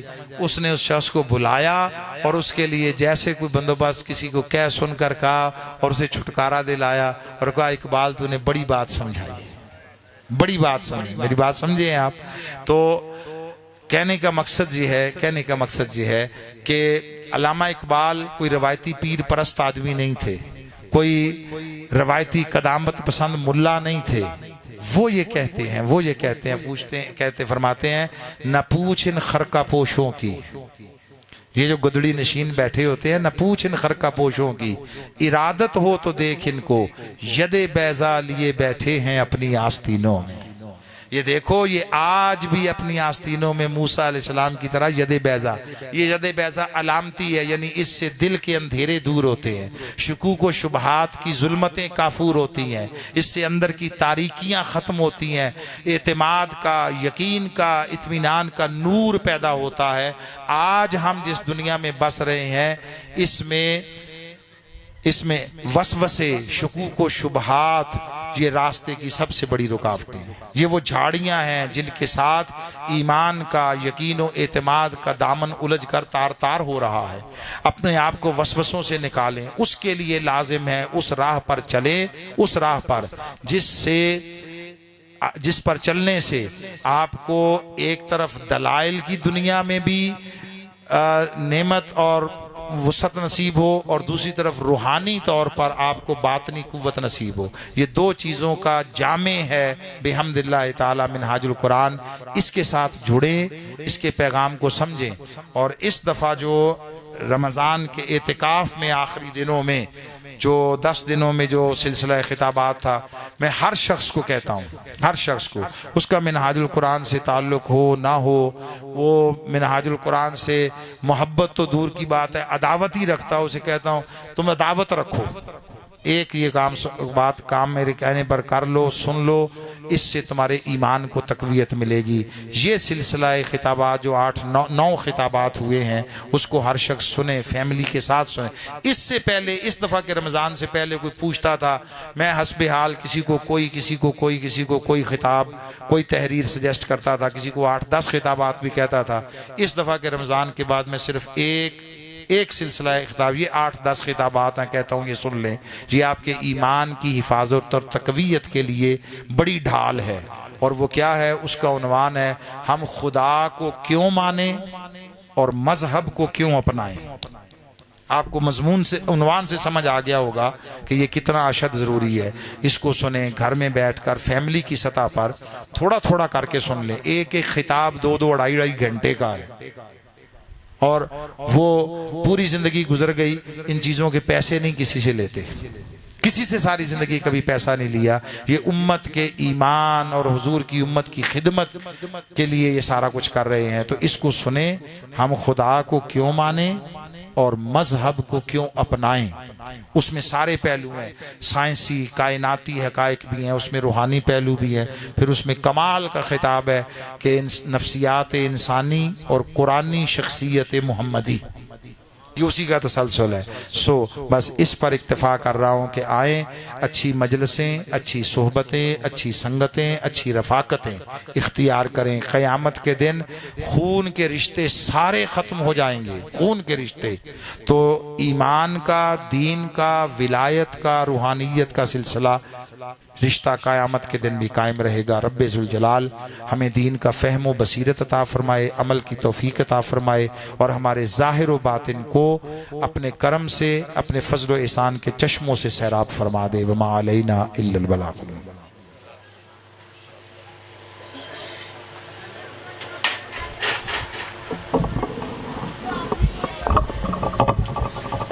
صلاۃ و سلام واسطے کھڑے ہو جائیں.